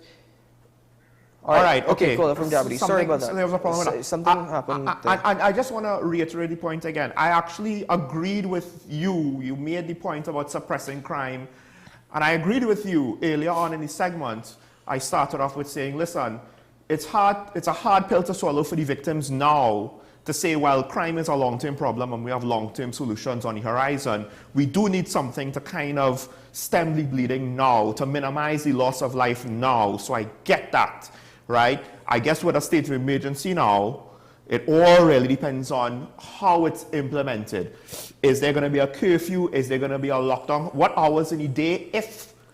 And as well as, the length of it and et cetera, how it's implemented. All of these things are up in the air on if it's viable or not. Dabity, hopefully on the line. Good morning.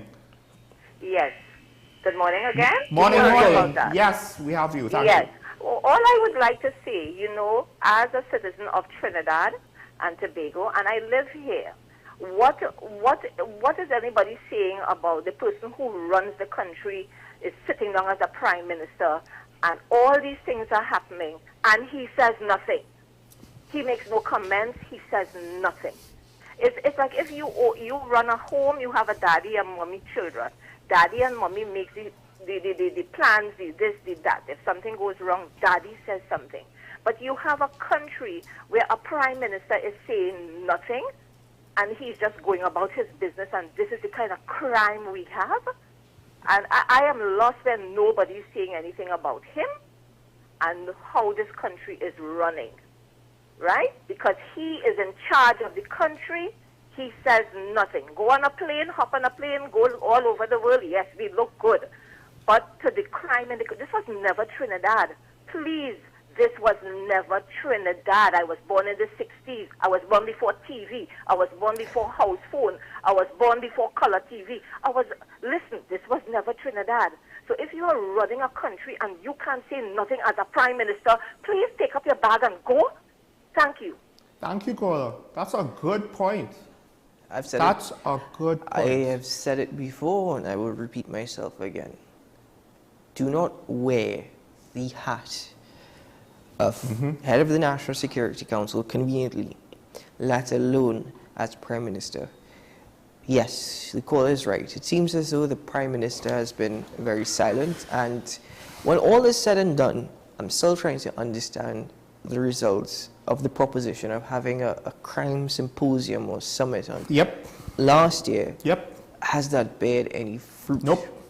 And he was involved with that. I think he was instrumental in such. And he was involved with the meritless situation, and I think one of the callers was saying that's where part of the problem started. I honestly think that the problem started even before that fiasco, but that fiasco didn't help the situation, and he was central to that, and he used his hat as the head of the National Security Council to justify his participation in that situation. Well, and all of a sudden now, that hat that he wears, he put it on a shelf, and he's ignoring it. But put it this way, the Prime Minister has a responsibility and a duty to the citizens of Trinidad and Tobago, not to the political party. And that is why I often question exactly what inspires the confidence that the Prime Minister has in the Minister of National Security. Right? I ask myself that question. So, the Prime Minister could make some changes, could make a difference, right, if he wanted to. And I think he recognizes and realizes, at least I would hope, that crime is affecting everyone. But I agree with the caller. It seems as though nothing is being done about it. I want to go back to the caller from Pity Valley. And as I said, let's not confuse a state of emergency with a complete lockdown or a complete curfew. It's not necessarily going to affect the economy. The caller from San Fernando pointed it out. There doesn't seem to be any impacts or effects on the limited states of emergency that I had in Jamaica on the state of the economy.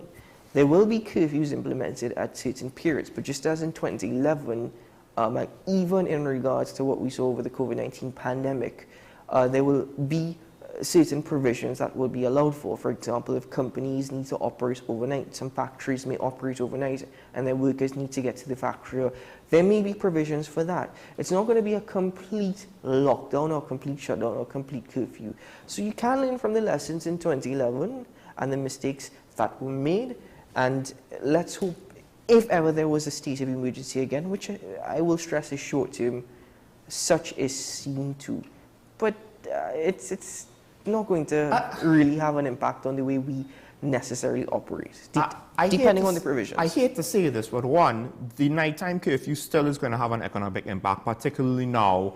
So of course you have to answer the question when, before or after Carnival. That's a big conundrum, that's the first thing we debated. But the other thing is some of these murders are happening during the day, right? And again, it's not all gangsters killing gangsters. So some of the murders that we have to try to prevent. But even with the gangsters killing gangsters, we don't know what the situation was with the victim in the Queen's Park murder, but that apparently was criminals going after him for whatever reason. And in the case of the attack on the highway, they were after a Trinidad artist / potential gangster, right? That was a daytime attack. So to some extent, if we want this to suppress crime, we might actually need stricter measures during the day as well. And that to get the results we want, it might be infringing upon freedoms that could hamper the economy. The flip side is, I'll be honest, while I will point out the negatives, to Mr. San Fernando's credit, like there is a point to be made, as well as to Mr. Gomartin and the last caller from Dabadi. There's a point to be made about the fact that these murders, should we have something drastic in order to kind of stem the bleeding in the short run? And is Carnival now kind of up for the sacrificial table? I don't know if it would be a viable economic thing to do at this late stage of the game. A state of emergency will have its impacts 24/7. So it's not even, yes, there are killings taking place in the day. And I hear your point as well. Now, bear in mind, I'm not advocating for a state of emergency here. I don't want people to misunderstand me or mistake it. But it's looking, please excuse me, at things all around. It's just trying to have an understanding all around, because opinions are going to differ very heavily and strongly on this. And I hope if we're having this debate or conversation, people do not get caught up in the politics as per usual. I just want to raise another story just before we end for today, and it was something that was, I think you just mentioned it, about an artist that was targeted in a shooting on the highway. Yes, right? It's with Greendot? Yes, it's with Greendot, and the caller from San Fernando, I think yesterday as well, raised it in regards to Trinidad. And the local dancehall artist who was set to headline an event referred to as Alfet in Greendot, Kashif Cayman 6 Alexander, they have apparently Grenadian nationals are pushing back against his anticipated performance. this is according to one news article I'm reading, they are against him performing. Now, he did post something to social media. I don't have it on me right now, but it was something to the extent that he will never, ever speak about violence or promote violence in another country. He said that. In another country. Because in another country. From what I understand, he was also the man after the people who were driving him, whose car he was in, the fellow occupants, so I assume they were his friends. After they were killed, he had a defiant message on social media about how they can't catch him or something like that. What he said, try again? Try again. What like, he said, really? So, woman died. We could afford for them to try again just for you? So Grenadians are apparently pushing back against that. I'm trying to just quickly, because we're out of time, get that social media post. Well, in the meantime, I would just like to point out that neither Keith and I are advocating for state of emergency, and we're not saying that it should not be done. One of the interesting things is with regards to the timing. I don't know if it's practical to try to race it before Carnival for that period anyway. To some extent, properly implementing something with proper strategies in place and making plans for manpower and etc., it might take a month, to be fair. So if there's a state of emergency after Carnival, it could be just planning and preparation might take that long. So, it's not as though we have like a clear and present, we need this right now to stop some coup attempt or major shootout in town that could, or some major incident. So it's best that it doesn't go half-cocked. So I'm definitely not advocating, let's just rush it, out the door today. So very quickly, just to give you the social media post from K-Man6, it says, I never did and will... sorry, forgive me, I'm reading exactly in verbatim here. I never did and will not go to another country to promote or encourage any violence. Why people so? Whatever happened to me had no cause unless you want to use my lyrics to victimize, which makes you illiterate. Sorry. He then goes on to say, black people, exclamation, need to stop thinking so small, exclamation. Always watch the bigger picture, exclamation. Put yourself in other people's shoes, exclamation. My goals and intentions pure, no matter how the cover of my book look. And I'm the illiterate one reading this, right? He goes on to say, everybody hates K-Man because there was 2 attempts on his life and lives were lost because of the music he sings. My only goal is to make a better life for my family and people surrounding me. How I end up the suspect. Lives are lost, other people's lives, for the music he sings, but he has a positive message. And the thing is that, you know what? Innocent until proven guilty, I understand. But hold on. The social media post the next day saying try again. And following up which, how you end up a suspect, we'll put it this way. It was 2 attempts, of which both times you were present. So that is basically what people have question marks about. It's St. Lucia, right? It's St. Lucia? Grenada is not arresting you for anything. They're just basically saying, we don't want you here. And that's their prerogative to say. That's their prerogative to say. So just, because they don't like how it looks. You yourself said it. People attempted to kill you and other people died. They don't like how that looks. But anyway, as we end the show, ladies and gentlemen, be safe. I was about to say, be careful out there. No, be safe and be careful out there. It really Yeah, after reading that, you really became illiterate though. Yeah, it seems as so. Be careful out there. It is madness, folks. Be safe has a new connotation. It's not about COVID anymore. It's about the violence during the day on the streets. It's hard to tell people, what to believe. Hey, listen, I would like a vaccine against stupidity and ignorance. A vaccine against... Please, could some scientists in the world with all the technology, experience, and the plethora of knowledge we have come up with a vaccine against stupidity and ignorance? We're over time. You see when the good topics start, you want to end the show? You see when the good topics start, you listen, okay, crime is a public health issue supporter. Today's a good day? Supporter, you say? Today's a good day? Every day is a good day to have a good day. Just depending on how you live it, ladies and gentlemen. Sean and I will see you again tomorrow morning. Bye-bye.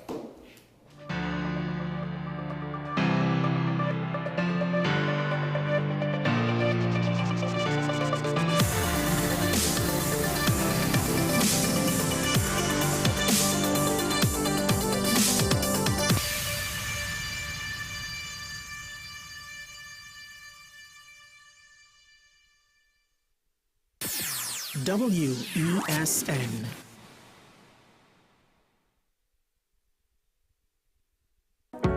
I am Rondell Donowa, and you are watching WESN, the content capital.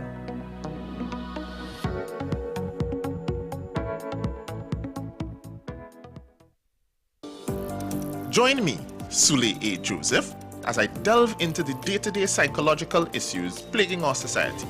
We will discuss behaviors that encompass the biological influences, social pressures, and environmental factors that affect how you think, act, and feel. Site, Thursdays at 11:30 a.m., only on WESN, Content Capital. The issue, the continued rise in the price of flour and its impact on the cost of living in Trinidad and Tobago. How should we go about it? I want to ask you what has been revealed to you about the state of vulnerability in the country because of this exercise and because of what we're going through. Is the government losing the war on the vaccine front? The discussion should revolve around the common good for the greatest number of people in Trinidad and Tobago. How do we inculcate a sense of respect and regard for people who may not be of your own political ilk or persuasion? The communities are now being used by political opportunists. So when the tables are turned, it's the same way. Okay, this has been 10 questions. I'm Andy Johnson, and we'll see you next time. Join me, Dr. Nalini Kokaram, on What's Up Doc, where we discuss all your burning questions concerning health. Trinidad and Tobago is among one of the highest risk group of patients that develop this form of genetic breast cancer. What I'd like to take home from a short interview like this, screening. You must screen. Because it's silent. It's silent. Yeah. And because it's silent, you don't know it's there. What's Up Doc, every Tuesday and Thursday on WESN, Content Capital.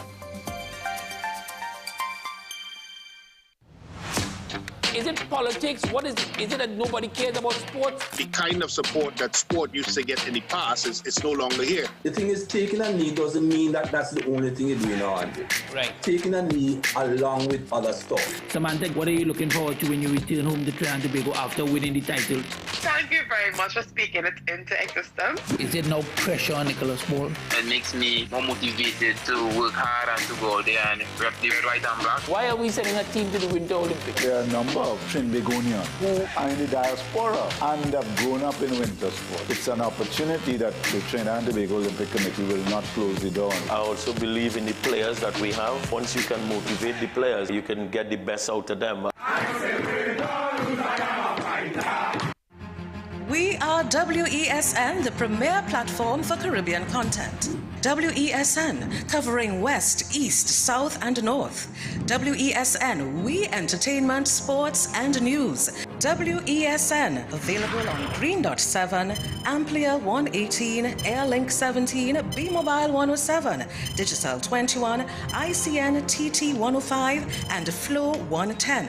Connect with us at WESNCC or stream online at www.wesncc.com.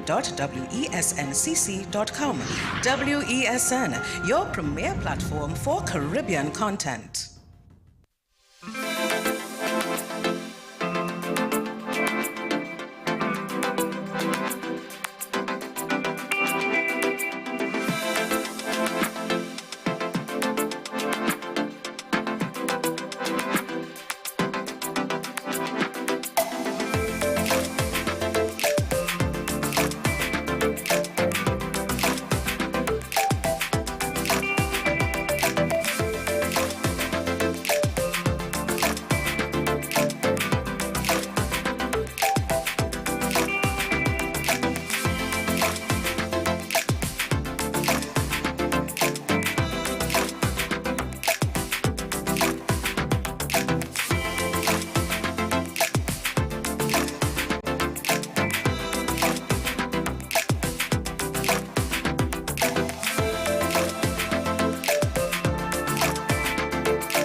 Education minister, it's already a very large ministry just for one person, And to make matters worse, in one of her first declaration, the minister explains that, yes, I sent my children to private school because when they went to public schools, the teachers were not present enough. And so we got fed up with our husband and decided to send our kid elsewhere, and that's what we did. This didn't go down well with the teachers' unions, with the left, obviously. Add to that some journalists went to ask questions about the teachers of that school when the minister's child attended the school. And one of the teachers says, yes, I remember this child perfectly well. I was there all the time. I wasn't absent. And the reason why his parents decided to pull him out of the school is that I wanted him to do the small class again because he was too young, he was immature. They didn't take it well, so they pulled him out of the school. And so the minister finds herself not only replying very bluntly to a very controversial issue. Private versus public school is a controversial issue, but in addition to be lying, so she's been in damage control mode. This morning, she went back to that very school. She said that she wanted to say sorry to the teachers in that school. The problem is that whatever she said was overshadowed by the boos of some unions and opponents that were there to welcome her. So obviously a very unauspicious start. There are already whispers that she might be on her way out less than a week after the new government was appointed. Indeed, it's not what you want to kick off a new cabinet reshuffle with. And tonight's press conference with President Macron is somewhat unusual in the fact that it's going to be broadcast live on national television. What are we expecting to hear from the French president? That's a big question. Lots of expectation because it's unusual. First of all, Emmanuel Macron doesn't like press conferences. He held, I believe, 3 during his first mandate. This is a press conference and a primetime live press conference at the time when the French are watching sports or movies. They'll be watching, for most of them, the president give a long introduction because with Emmanuel Macron it's always long, and then have those Q&As with the press that will touch upon clearly key issues. Obviously, there will be questions about his education minister. He didn't want to see this, but there's no escaping this. But obviously also about purchasing power, unemployment, the price of electricity, and what his priorities are. Will he make a big announcement? Because to spend 3 hours with journalists in front of the French answering very technical questions might sound very boring. Maybe he will make some announcements of something, a new initiative, or a new bill, because there's not so much he can announce. Let's not forget, he was re-elected, yes. He only has a relative majority in the National Assembly. This has been a problem for his first Prime Minister, Elisabeth Borne. It will be a problem for his newly appointed Prime Minister, Gabriel Attal. So let's see if the President can pull some magic, but it's doubtful that he will tonight because he's in a difficult political situation. Thank you, Mark Perelman. And a reminder, of course, that France 24 will be broadcasting that press conference later this evening at 8:15 p.m. Paris time. That's 19:15 GMT rather. Now, a reminder of what's making news this hour. And Donald Trump wins a landslide victory in the Iowa caucuses as the former president seeks to become the clear frontrunner for the 2024 Republican presidential nomination. Also, a new video from Palestinian militant group Hamas says 2 Israeli hostages taken to Gaza last October were killed in an Israeli bombing. The Israeli army has rejected that claim. And as concerns about regional spillover from the Israel-Hamas war continue to grow, Iran's Revolutionary Guards say that they've attacked sites both in Syria and Iraq. Now, in today's science segment, we're taking a look at the so-called technology doping, or how technology and innovation can provide a comparative advantage to athletes and sometimes create inequalities between nations. The issue arises increasingly in the Paralympic Games, and to discuss this, here's our science editor, Julia Seeger. Hello, Julia.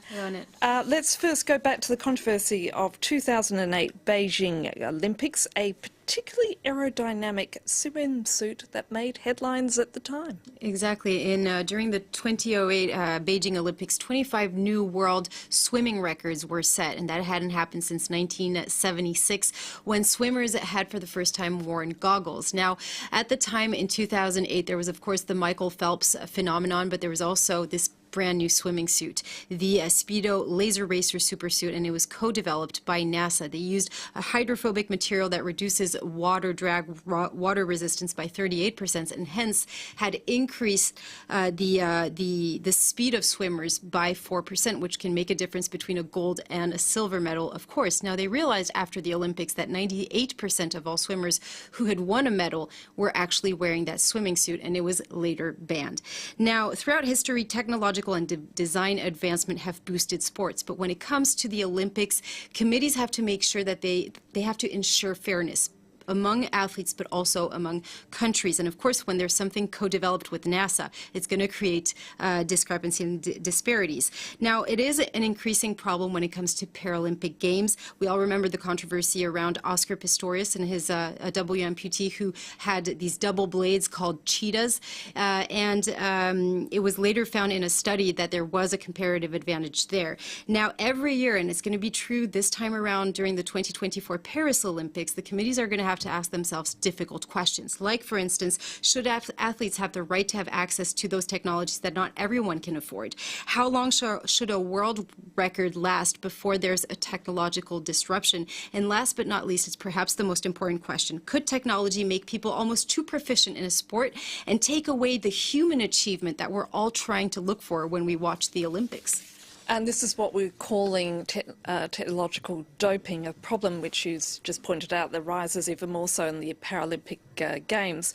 Give us a few other examples, Julia. Well, it's true that it's more, even more a topic when it comes to Paralympic Games because it's technology itself that is allowing disabled athletes to compete. So the goal is to avoid disparities between athletes like we saw in 2016 when double amputee sprinters had a huge advantage over single amputee sprinters. Now, the problem is that technology is also very much necessary in the Paralympic Games, and it allows for these incredible prowesses. I'm going to give you two examples. First, Tristan Bagman in 2020. He's a visually impaired pro cyclist who used to ride with a pilot in tandem, and Vodafone allowed him to ride solo thanks to an incredible innovation. What they did is that they put two scanners on his bike to map the track, and then all of those pictures were sent to a computer and sent back to a helmet that he had with signals, audio signals. So he was able to understand what was happening around him thanks to those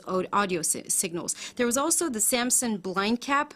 It's a connected cap that allowed swimmers with visual impairment to be alerted at their approach of the pool edge, because today, as you know, they're being tapped on the head with a pole to alert them. So these technologies are very important. They were first developed for sports performance, but today it also helps democratize for all other innovations that are going to help improve the lives of all other people with disabilities outside of the sports industry. As always, truly fascinating. Thank you so much, Julia. And time now for Focus. And they are usually men who dress in feminine clothing for entertainment, much like the drag culture. These are the otokonoko in Japan, born from the world of manga in the early 2000s. Cross-dressing in Japanese arts dates back some 3 centuries. Our team on the ground sent us this report. And Jin-kun is standing at one of the busiest intersections in Tokyo. The YouTuber is hoping to get noticed.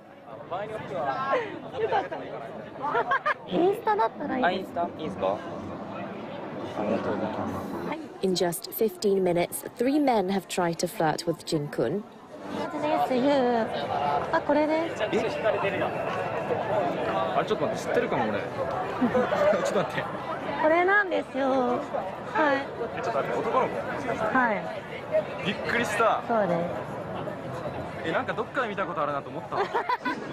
The influencer is an otokonoko, men who dress as women influenced by a specific genre of romantic manga characters.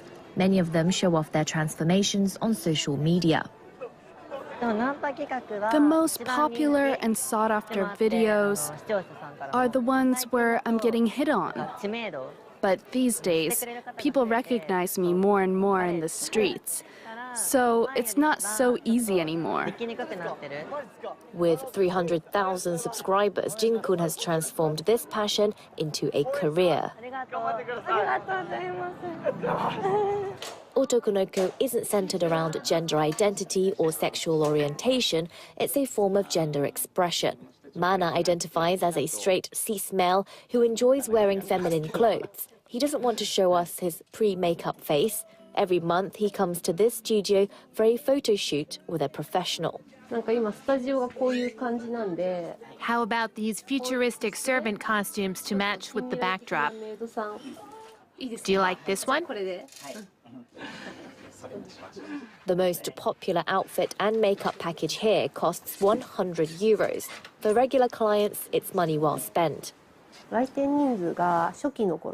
I had around 100 clients a month at the start. Now that number's tripled.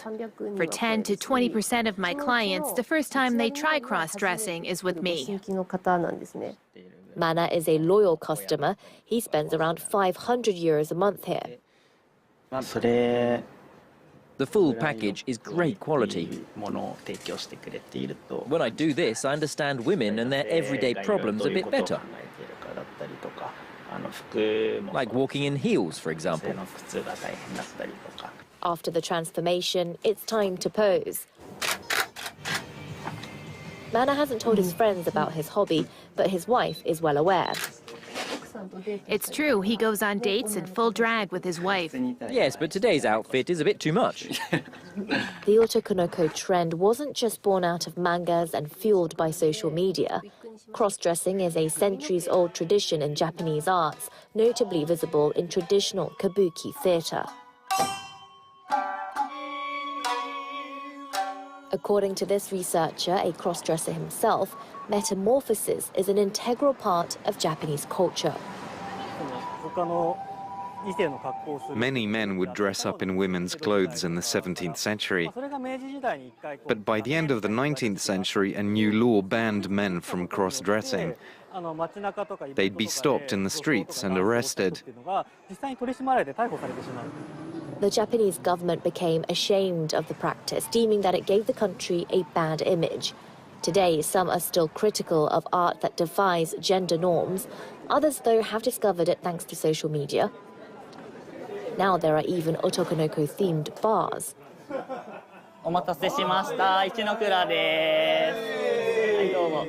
This bar was one of the first ones of its kind when it opened 14 years ago.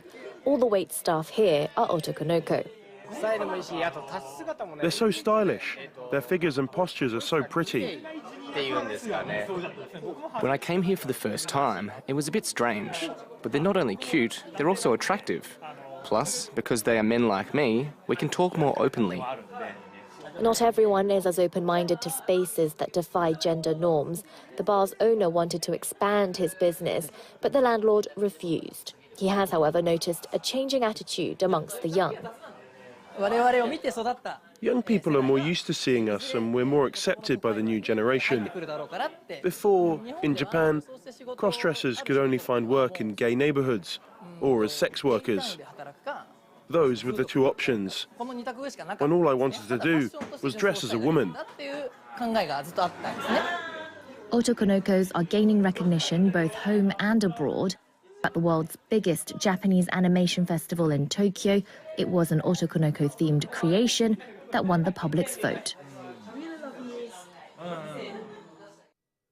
And that's it for this edition. Do stay with us here on France 24. I'll be back after a short break with more news and headlines on the top of the hour.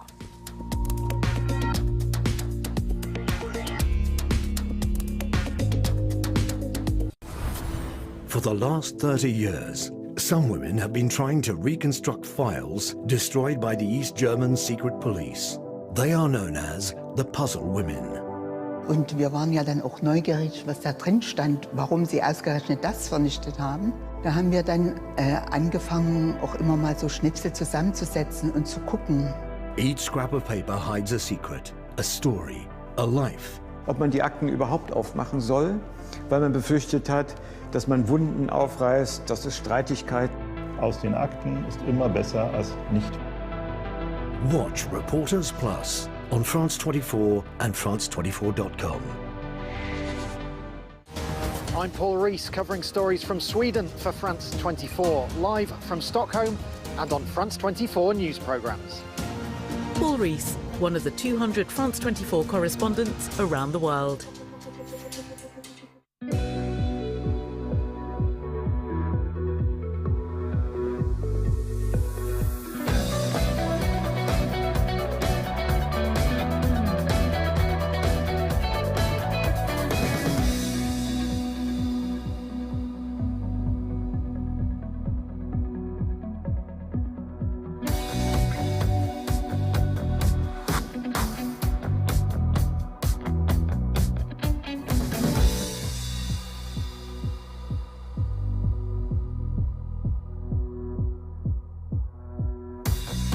France 24, every art form. Liberté, égalité, actualité.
From North America to the southern tip of Patagonia, join us for a look at the latest political, economic, cultural and social news from the Americas.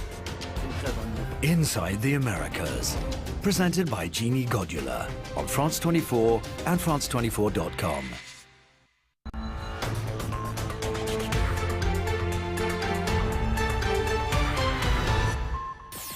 WESN.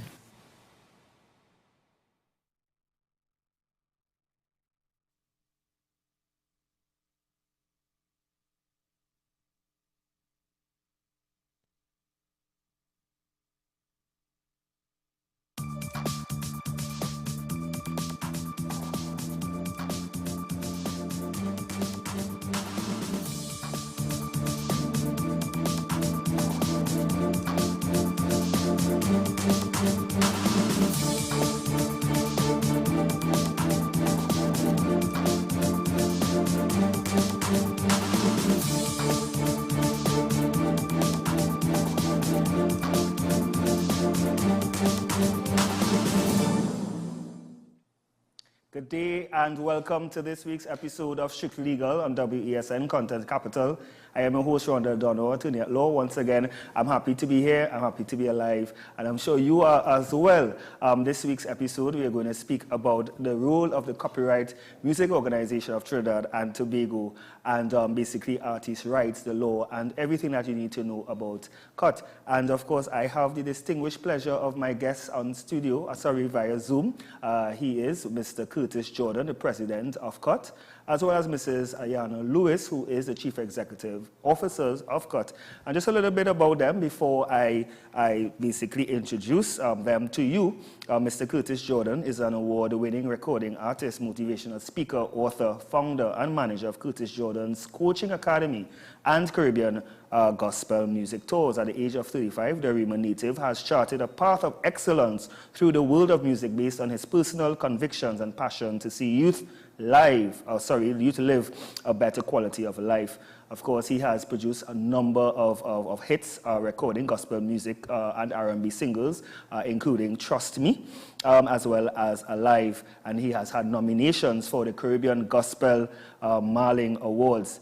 He's a founder of the Curtis Jordan's Coaching Academy, a premier arts and entertainment training academy that caters to training, mentoring, and providing a friendly space for young creatives to flourish for the last 10 years. And on November 6, 2020, Mr. Jordan was appointed as a director on the board of the Copyright Music Organization of Trinidad and Tobago. And in November 2022, he was elected president, a massive move towards being a strategic voice of the gospel music scene and ultimately to the creative industry in the Caribbean region. And a bit about Mrs. Ayana Belgrave-Lewis. She is the Chief Executive Officer of Copyright Music Organization of Trinidad and Tobago since 2018.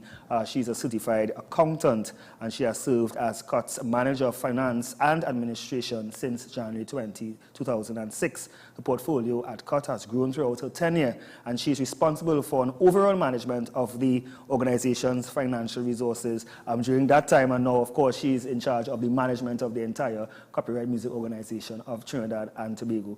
So without further ado, I would like to welcome both of you, Mrs. Lewis and Mr. Jordan. Good morning. Good morning, and thank you for having us. I know this was a handful, but of course it's important to recognize your achievement and work, and congratulations to both of you. Thank you. Yes, so let me start with you, Mrs. Lewis. Of course, you are the Chief Executive Officer of COT. Of course, COT is a recognized institution, a collection and rights agency in Trinidad and Tobago. But tell the viewers and listeners more about who is COT? In short, COT is what we refer to as a collection management organization. What collection management organization, what we do, or CMO as it's most commonly known as, we collect license fees on behalf of our members, and we distribute those license fees that we would have collected to our members as royalties. We are a non-profit organization, which means to say that everything that we have collected, we utilize a portion of it, a small portion of it, to cover our expenses, and everything else is distributed to our members during our distribution, which occurs 4 times annually. We are a non-governmental organization. A lot of people seem to think that we are a government-run body, but we are not. We are a non-governmental organization, non-profit, and we exist to administer the rights on behalf of our members. Right. So therefore, I note you said that you are non-governmental. So therefore, in terms of financial backing, what is your strategy in terms of that?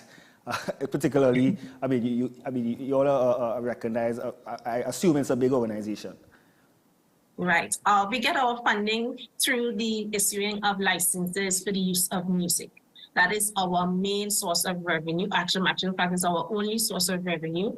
We issue licenses for persons who utilize music every day, be it in the background in a restaurant or at an event. So therefore, is it that you are, well, basically you said you're a non-governmental organization, but are you a part of an act of parliament in terms of being the recognized music collection institution in Trinidad and Tobago? No, we are not. We are recognized under the Copyright Act as a licensing body. A licensing body. And of course, I note that in Trinidad and Tobago, there seem to be more than one licensing body. You can correct me if I'm wrong. So in terms of persons who wishes to make or choose an option of which licensing body they can decide to select, how will that work in terms of COT? Okay, there really isn't a choice. What happens is if you're using the music that belongs to the repertoire of COT, you have to take a COT license. So there isn't really much of a choice to say that, okay, I am using COT music, but I'm going to decide to pay CMO X or CMO Y. If you're using COT's music, you have to pay your license fees to COT. Understood. And therefore, if for instance, another management, well, an organization also has those those members that are part of the organization, that one chooses that, okay, both collection agencies has both repertoires in terms of choice. I know you are stating that it is mandatory. How do you respond to that?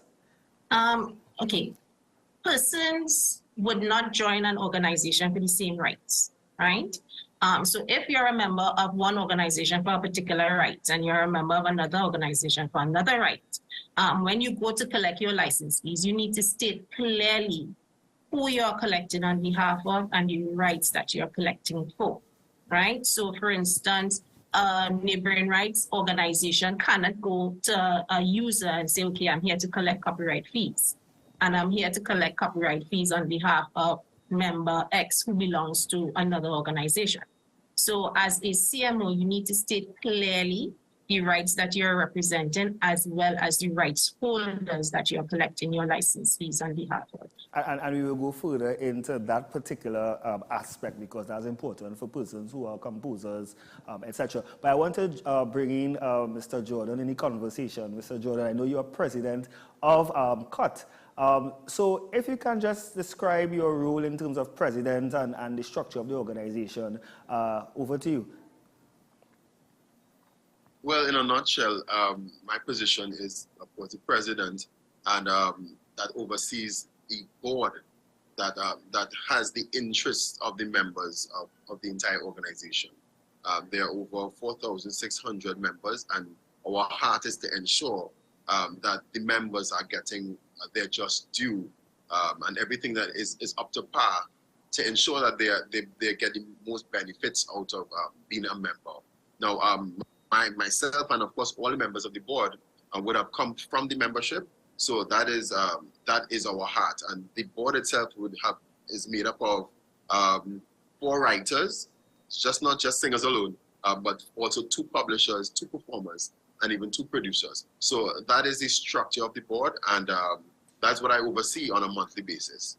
Now, tell me, in terms of, you mentioned that the board consists of writers, composers, writers, composers, publishers. Now, tell me, what are the categories of person that allow membership to CUT? Because I think there's probably a misconception in terms of that particular rights or membership composition. Right. Persons could be a writer, a publisher, performer, producer, where else, or I should say, in other terms, they could be an author, a composer, or a publisher. Yeah, and if I left out any there, I know that we have a few categories. We have the producers and the performers, and we also have successors. And successors are those individuals who would have inherited the rights on behalf of a deceased member. Okay, correct. And you mentioned performers. Just explain in terms of what rights do performers have when it comes to copyright, well, not copyright law per se, but in terms of ensuring that, let's say, they also get some incentive from the publishing or from the playing of their music, etc. Right. The rights of performers are covered under what we call neighboring rights, right? They are similar to copyright, but they are the rights that are assigned to performers and producers of sound recordings. Now, the rights of a performer under neighboring rights apply where, let's say, an individual is performing at an event. They are performing live on stage. That particular individual has the right to whether or not to prohibit or allow their performance to be broadcast or recorded, right? Those are the rights for the performers in terms of their live performances. That is not a right that is managed by a collective management organization. That is a right between, let's say, an event promoter and the performer at the point in time. Right. So those are the rights in terms of their live performances. But there's also a right for performers, and it's contained in the sound recordings. So you have a sound recording, and you would have the person performing on that recording that right, the public performance of that song recording also applies to performance. But in terms of the monetization from cut, can a performer be provided incentive monetarily for their performances? Yes, when we collect the license fees for the neighboring rights, that license fee is shared between the performer and the producer of the song recording. Now, the law states that it's supposed to be a 50-50 split, right? That's the default setting. However, if there's an agreement in place between the performer and the producer, CUT would abide by that agreement in terms of paying license fees collected on behalf of the performers and the producer or the master rights owner of the song recording. Now, let's deal with obviously, I mean, you're already a member. You have now recorded, produced, written a song. Just take us through the steps in terms of how can one register their song, because of course, you know, in our jurisdiction, copyright basically subsists in your creative work, right, by composing whatever. It doesn't necessarily have to be registered. I know some people think that your copyright has to be registered in order for it to be recognized. Can you just clear up that in terms of just the process to get your music recognized by CUT? Well, okay, you're applying for membership for the first time. If you're applying as a copyright member, you need to work with one work, right, a song. So you come to us and you fill out your application form, and you have to have one work. We use the term work in terms of copyright, and that has to have been performed. It can be performed via a live performance, via the radio, broadcast performance, or even now we are accepting, because of the explosion of digital, we are also accepting if it was posted on a social media site. Okay. Right? So you have one song that you would have written, you would have created, and you can come with that one song and you register as a copyright member with CUT, right? Yes. Now, because we are so talented in Trinidad and Tobago, we may have an individual who writes, but they also perform.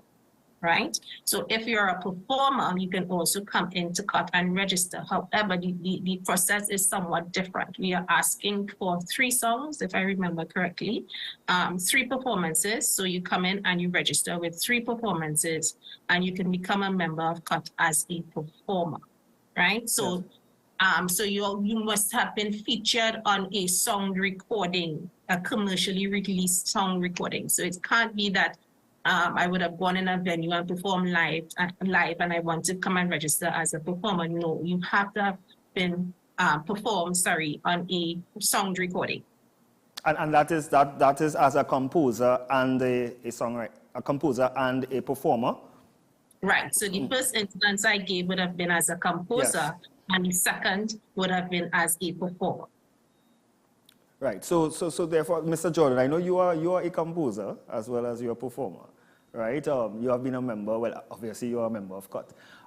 Now, in terms of the perspective of a composer performer, when you are registering as in terms of the song, how does the producer now come into play when dealing with let's say, split arrangement? First, let us just discuss or just give an overview of what exactly is that split arrangement. Right.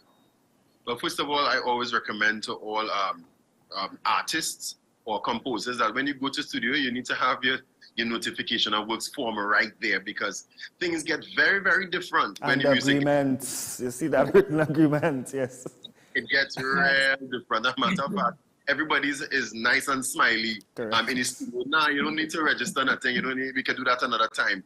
But then it becomes a hit, and then everybody starts to want to claim.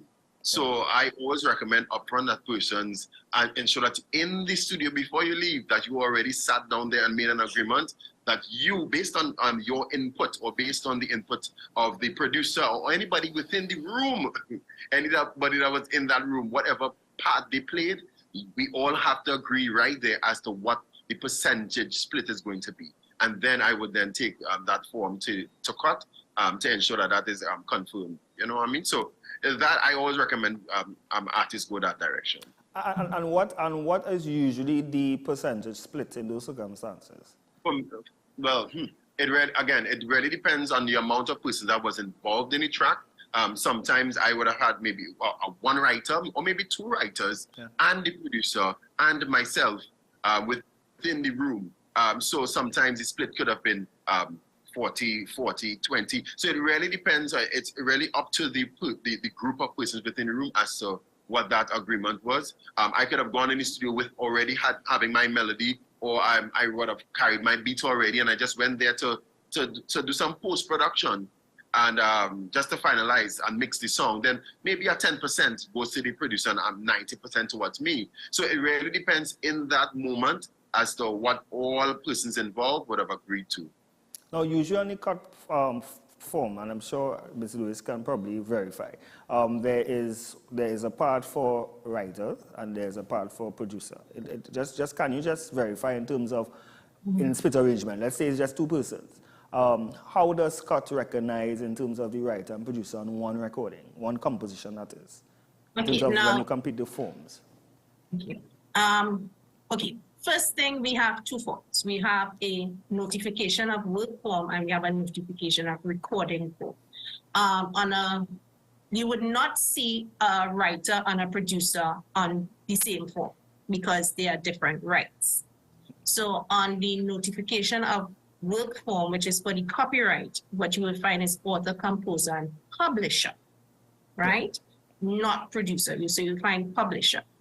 Now, generally speaking, what the rule or what the guidelines state is that the author-composer their share should not be less than 50%, right? And that is the share between the author-composer and the publisher, right? So that is the recommended split generally, that if you are assigning a publisher to your work, the publisher should not be assigned more than 50%. Right, that is the rule. If there's no publisher, there's no rule really and truly as to how you decide to split your work. You can share it equally amongst yourself. You can take the bigger share depending on what is your contribution to the song.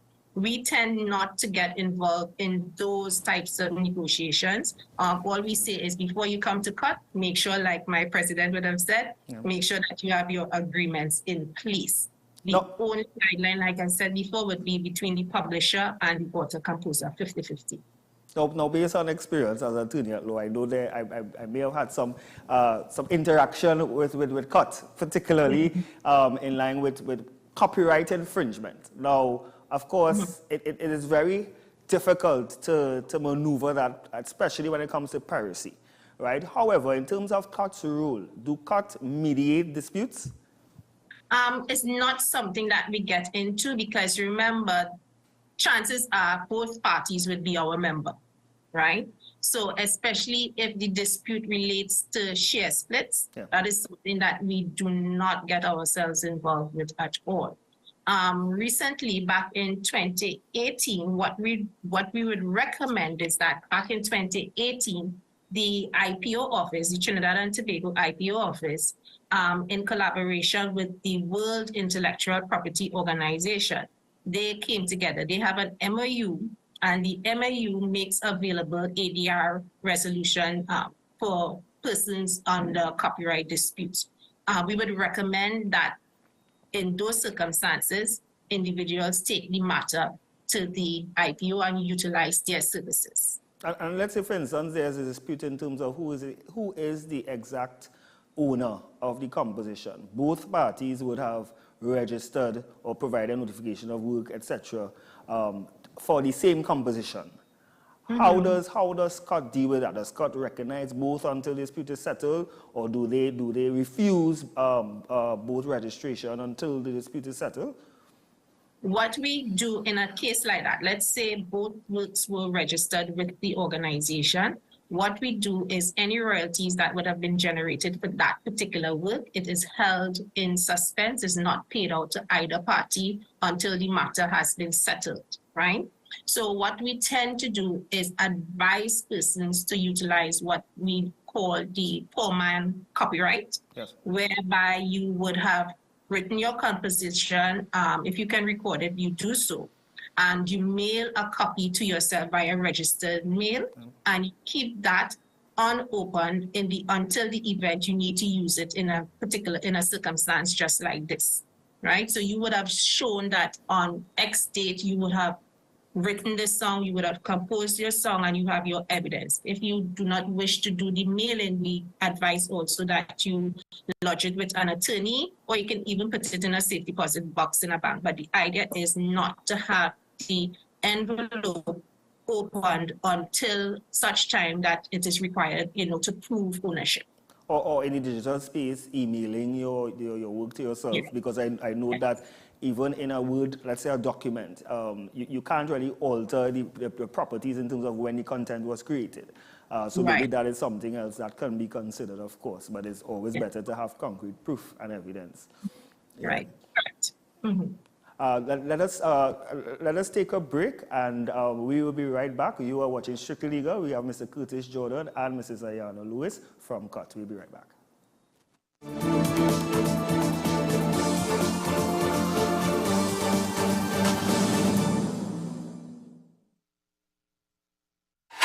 FanZone, your reliable, authentic supplier, has just gotten better. You can now visit our website www.fanzonett.com for your authentic wear and collectibles.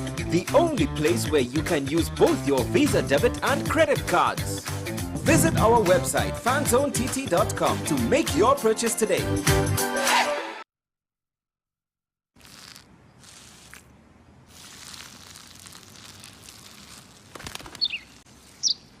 Maybe he landed here totally by coincidence. But if by chance he's admiring your fresh coat of Benjamin Moore soft sky blue, well, that's a pretty high compliment.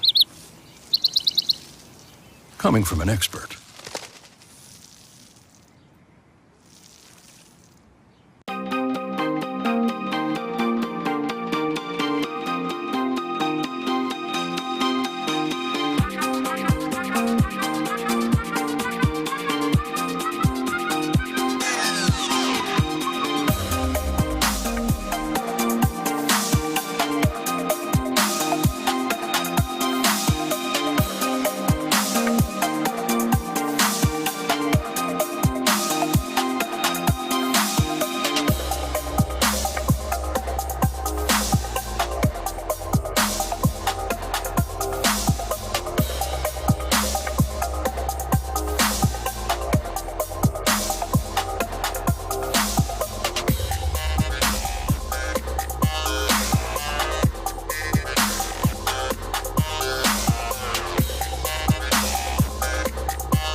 Take some time for yourself or spend some time with the family at Sandy Point Village Hotel. Enjoy our various studio and suite apartments, self-contained with their own kitchenettes and Wi-Fi. We also have our famous 100-foot swimming pool and our beachfront restaurant, the Steak and Lobster Grill. And our location in Crown Point puts us near the center of activity, from the nylon pool to the local nightlife. Call us and make your reservations at 639-8533, 389-2378, or email us at sandypointvillagehotel@gmail.com. My name is Carl Media, and I'm the founder and the host of Ever Increasing Voice Ministries. Join me every Saturday and Sunday on WESN, this powerful station, at 9 a.m. on Saturdays, 1 p.m. and 7 p.m. nightly. Also on Sundays, I'll be on at 7 a.m., 1 p.m. and 7 p.m. at night time. When you come here, we are getting people heavenly ready.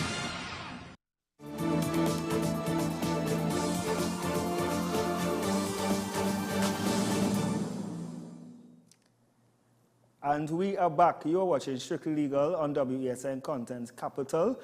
We are speaking about the role of the Copyright Music Organization of Trinidad and Tobago and basically artist rights. We are here with Mr. Curtis Jordan, President of CUT, as well as Mrs. Ayana Lewis, who is the Chief Executive Officer. Now, Mr. Jordan, as the president of this auspicious organization, can you just tell us in terms of what sort of membership incentive that the board has created in terms of sensitizing your members of their roles of responsibility, education, etc., in the organization as well? I think that was priority number one on getting into this particular position. I've understood from day one, and that is the first reason why I got into the organization or even allow myself to be at this level is the service. It's service, because at the end of the day, these services and all the benefits are there, but persons are not always familiar with it, as well as persons are always registering. Persons are always coming on board that need to be educated. So education was the number one priority from day one. We've had several workshops over the past couple of months for members to be able to log on, and it was via Zoom, where they could understand the very details of the organization as well as how they are supposed to operate within it to get the most out of it. We've had several, we went heavy into social media, I should say, where we are always posting, and all the posts are geared around education and how they could understand the different types of rights. Because if we be real, we are all creatives. We honestly don't really like to hear all the paperwork and all the legal sides of all of it, but we need to be educated about it to be able to benefit. Some persons, they have tons of songs being recorded, they have tons of songs being performed, but when you ask them, what's going on with the legal side of it, they have none of it recorded, they have none of it registered rather, but they are performing and they're not benefiting. And you would find that the persons who are benefiting the most from CUT are the ones that understand the paperwork side or the legal side of what is required of them. So that's why education has been at the forefront of what we have been doing for the past couple of months. And secondly, what some of the biggest needs, because we will be on the phone with members all the time, and one of their greatest needs is to have quick access, because we live in the world of the digital world, exactly, and everything is at your fingertips. So they want quick access to all of the information at any point in time. And we have had, at least over at least 1 year, we have been digitizing the entire organization, where persons can register a work, become registered, check up on their royalties, check up on the rights that they're registered with, check to see which songs are registered, and so many other services. We've been working on rebuilding our website that it becomes so user-friendly that nobody has to actually come to the organization to get anything done. At the click of a button on a laptop or even on your phone, you should have direct access to all of the services that CUT offers. And we are so excited about that, because it has been taking a lot of time to get all of it connected. And the main reason for the delay or the length of time to put it together is because there are so many facets of this particular website, which would include getting information from all over the world, because our members' music play globally. To bring all of the people together and that they're going to have it up to date is really taking a mammoth amount of energy and work. But within the next 2 to 3 months, we are going to be launching this website in a big way, because it's something that's going to transform the experience of every single member. That's very impressive, and this is the point I was going to drive in terms of digitization, because obviously we should be moving away from paper-based and more. I mean, everything is, and COVID has really taught us that, you know, in terms of really using the internet, using our resources to get members sensitized, particularly when it comes to registration. Now, the registration process, you're saying that can be done via your website now? Of course. Every single service, from registering as a member, even paying to become a member because it's a one-time fee, everything that you could possibly do, even getting in contact with persons directly at the staff, you will be able to get all of it done via the website, or even just via the click of an email. Our staff is always on the other end, and from the experience of members, at least over the last couple months, they would respond under 10 minutes to an email. It is very, very quick, very efficient, and we are very proud of that. So is there like a membership database in terms of if I am a member or non-member, can I can I just go on to the website and see who are members? Not on the current website, but in the future, they would have access to that and so much more, so much more. It's going to be, as a creative myself, this is a dream come true. And I know it is a cry of all, especially the new generation. They want access, they want quick movements when it comes to their business. And this is what we're going to be able to deliver within just a few weeks. Okay, under 3 months. That is very good. Now, obviously on these segments, we try to take calls. So if you will allow me, I just need to get a call from one of the members of the public. Good morning.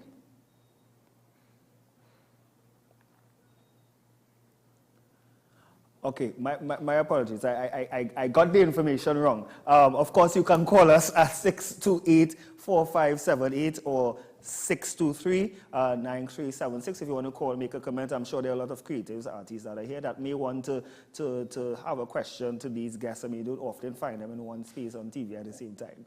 So we are privileged. Now, in terms of Miss Lewis, let's deal with the. You mentioned that your revenue, the bulk of your revenue, comes from persons or from entities that play music that belongs to members. So, for instance, you usually see in a lot of these establishments cut stickers. Can you just walk us through in terms of how do you go about enforcing that persons or entities register and pay their licenses? Sure. I don't like the use of the word enforce. Right. We like to encourage persons to do the right thing in terms of taking out a license fee if they're using music. A lot of people, because music is so readily available, they think that most times it should be free, but we need to take into account that it was created by someone and someone would have invested in it, right? So what we tend to do is we have licensing reps, and they would go out and they would visit these premises and they would educate them on the benefits, one, of having music in their business, and two, why they need to pay for the use of the music. And also we like to inform persons as to where the money goes, because you find a lot of conversation happens around just obtaining a license. But we also need to understand that license fee goes back to the creators of the music. So you're enjoying a product. And when we collect the license fee, it's not collects the license fee and that's it. It is paid out as royalties to our members. Yes. Can you just tell us in terms of what is the fees for these particular licenses? Are there any categories in terms of how you pay the fees, etc.? Because I know, my next question will be, and you could probably cover it, in terms of when there are live performances or live events like fests, like concerts, etc. How does that work? All right. The license fees would vary depending on the size and the nature of the business, right? So generally speaking, we'll have what we call an annual license, which runs for 12 months, and then we'll have a one-off license, which would be like for a permit event. So like for a fete or a concert, those license fees would apply. License fees, the tariffs could be based on capacity.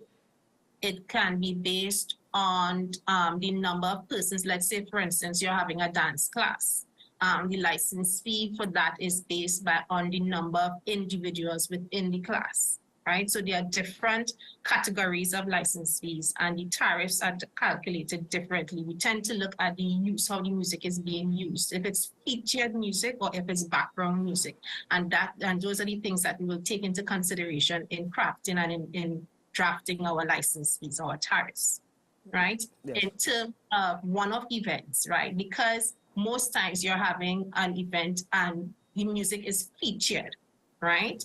It's not any background. It's the reason why most persons would be attending the event. Those license fees are based on a percentage of the gross revenue that would have been earned by the promoter. And we use that percentage-based calculation because of the nature of the music to the event. It is featured, it is a big part of why the event is happening in the first place. And a percentage of the revenue is taken in those events, in those types of uses. And of course, in terms of the the objective approach to persons who are well, promoters. Like, okay, let me use an example. A promoter is having an event. Their capacity is really $1,500, but just to avoid cut fees, they decide to state that their capacity will be $500. What sorts of, sorry, not $500, 500 persons, right? With a less entry fee. What sort of checks and balances that COT has in place to ensure that, okay, this promoter is indeed accurate or indeed, giving correct information? Right. In terms of, well, we have good relationships with our promoters. Let me say that upfront. And it is very rare very rare that you find a promoter giving us inaccurate information. But our normal procedure is that we do our own checks and balances, so that we go up online, we see what the ticket prices are, right? And then, because we have been doing this for so long, we have an idea of the attendance at most of the events. So if I know you are having one of the regular carnival events that a lot of people attend, you can't come to COT and say, well, we only had 200 persons at this event. But we know from the past, historically speaking, your event will have had 5,000 persons. So we will rely on that historic information, as well as we will go onto the websites in terms of ticket prices, and we'll see that for ourselves. And in addition to that, we send our researchers to the event, so they would identify and bring back information to the organization in terms of, okay, the attendance was X or the attendance was Y. And therefore, if the attendance was Y instead of X after the event, does COT now write to the promoter to recover the surplus? Yes, we do. And in the event that the event did not take place in the manner in which the promoter would have liked it to happen, we also give refunds. Oh, you give refunds. Okay, yes. That is good. That's good to hear. Yes, we do. That's good to hear. Now, in terms of, let's say, for instance, I mean, I know that Mr. Jordan would have performed recently at, I believe it was Napa or some event, right? And obviously, maybe a promotion, one of the, I don't know if it's a promoter, would have hosted those events. Now, usually these performance spaces would already have COT licenses, but you would find that they would request that the promoter of the event pay COT fees. Is that something that is encouraged? Okay, and let's look at the license fee that the event space may have. Now, the event space may have what we call a blanket license, but that blanket license may cover their events, right? Meaning to say events that they themselves host that may be covered under their blanket license. Therefore, if a promoter is having an event, they may require that promoter to pay a separate license fee because that fee has not been covered under their blanket license, right? Yeah. That is one scenario. The other scenario may be that the event space has a blanket license that covers both promoter events as well as their events. In an instant like that, the event space would not require the promoter to get a separate license.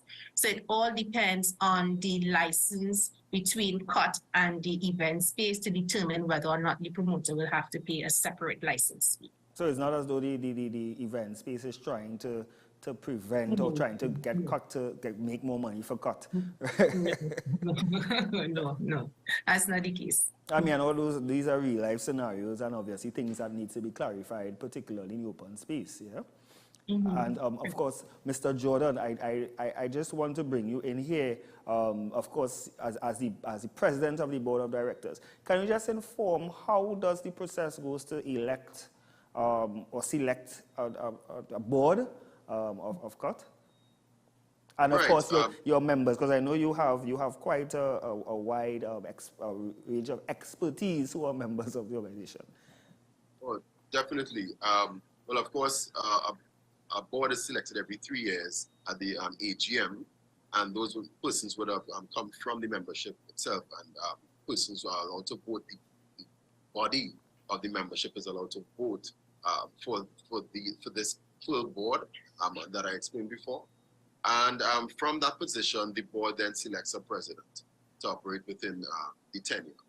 Yeah. Also, the members don't select the president, the members just select the board. That's correct. Or elect, well, yeah.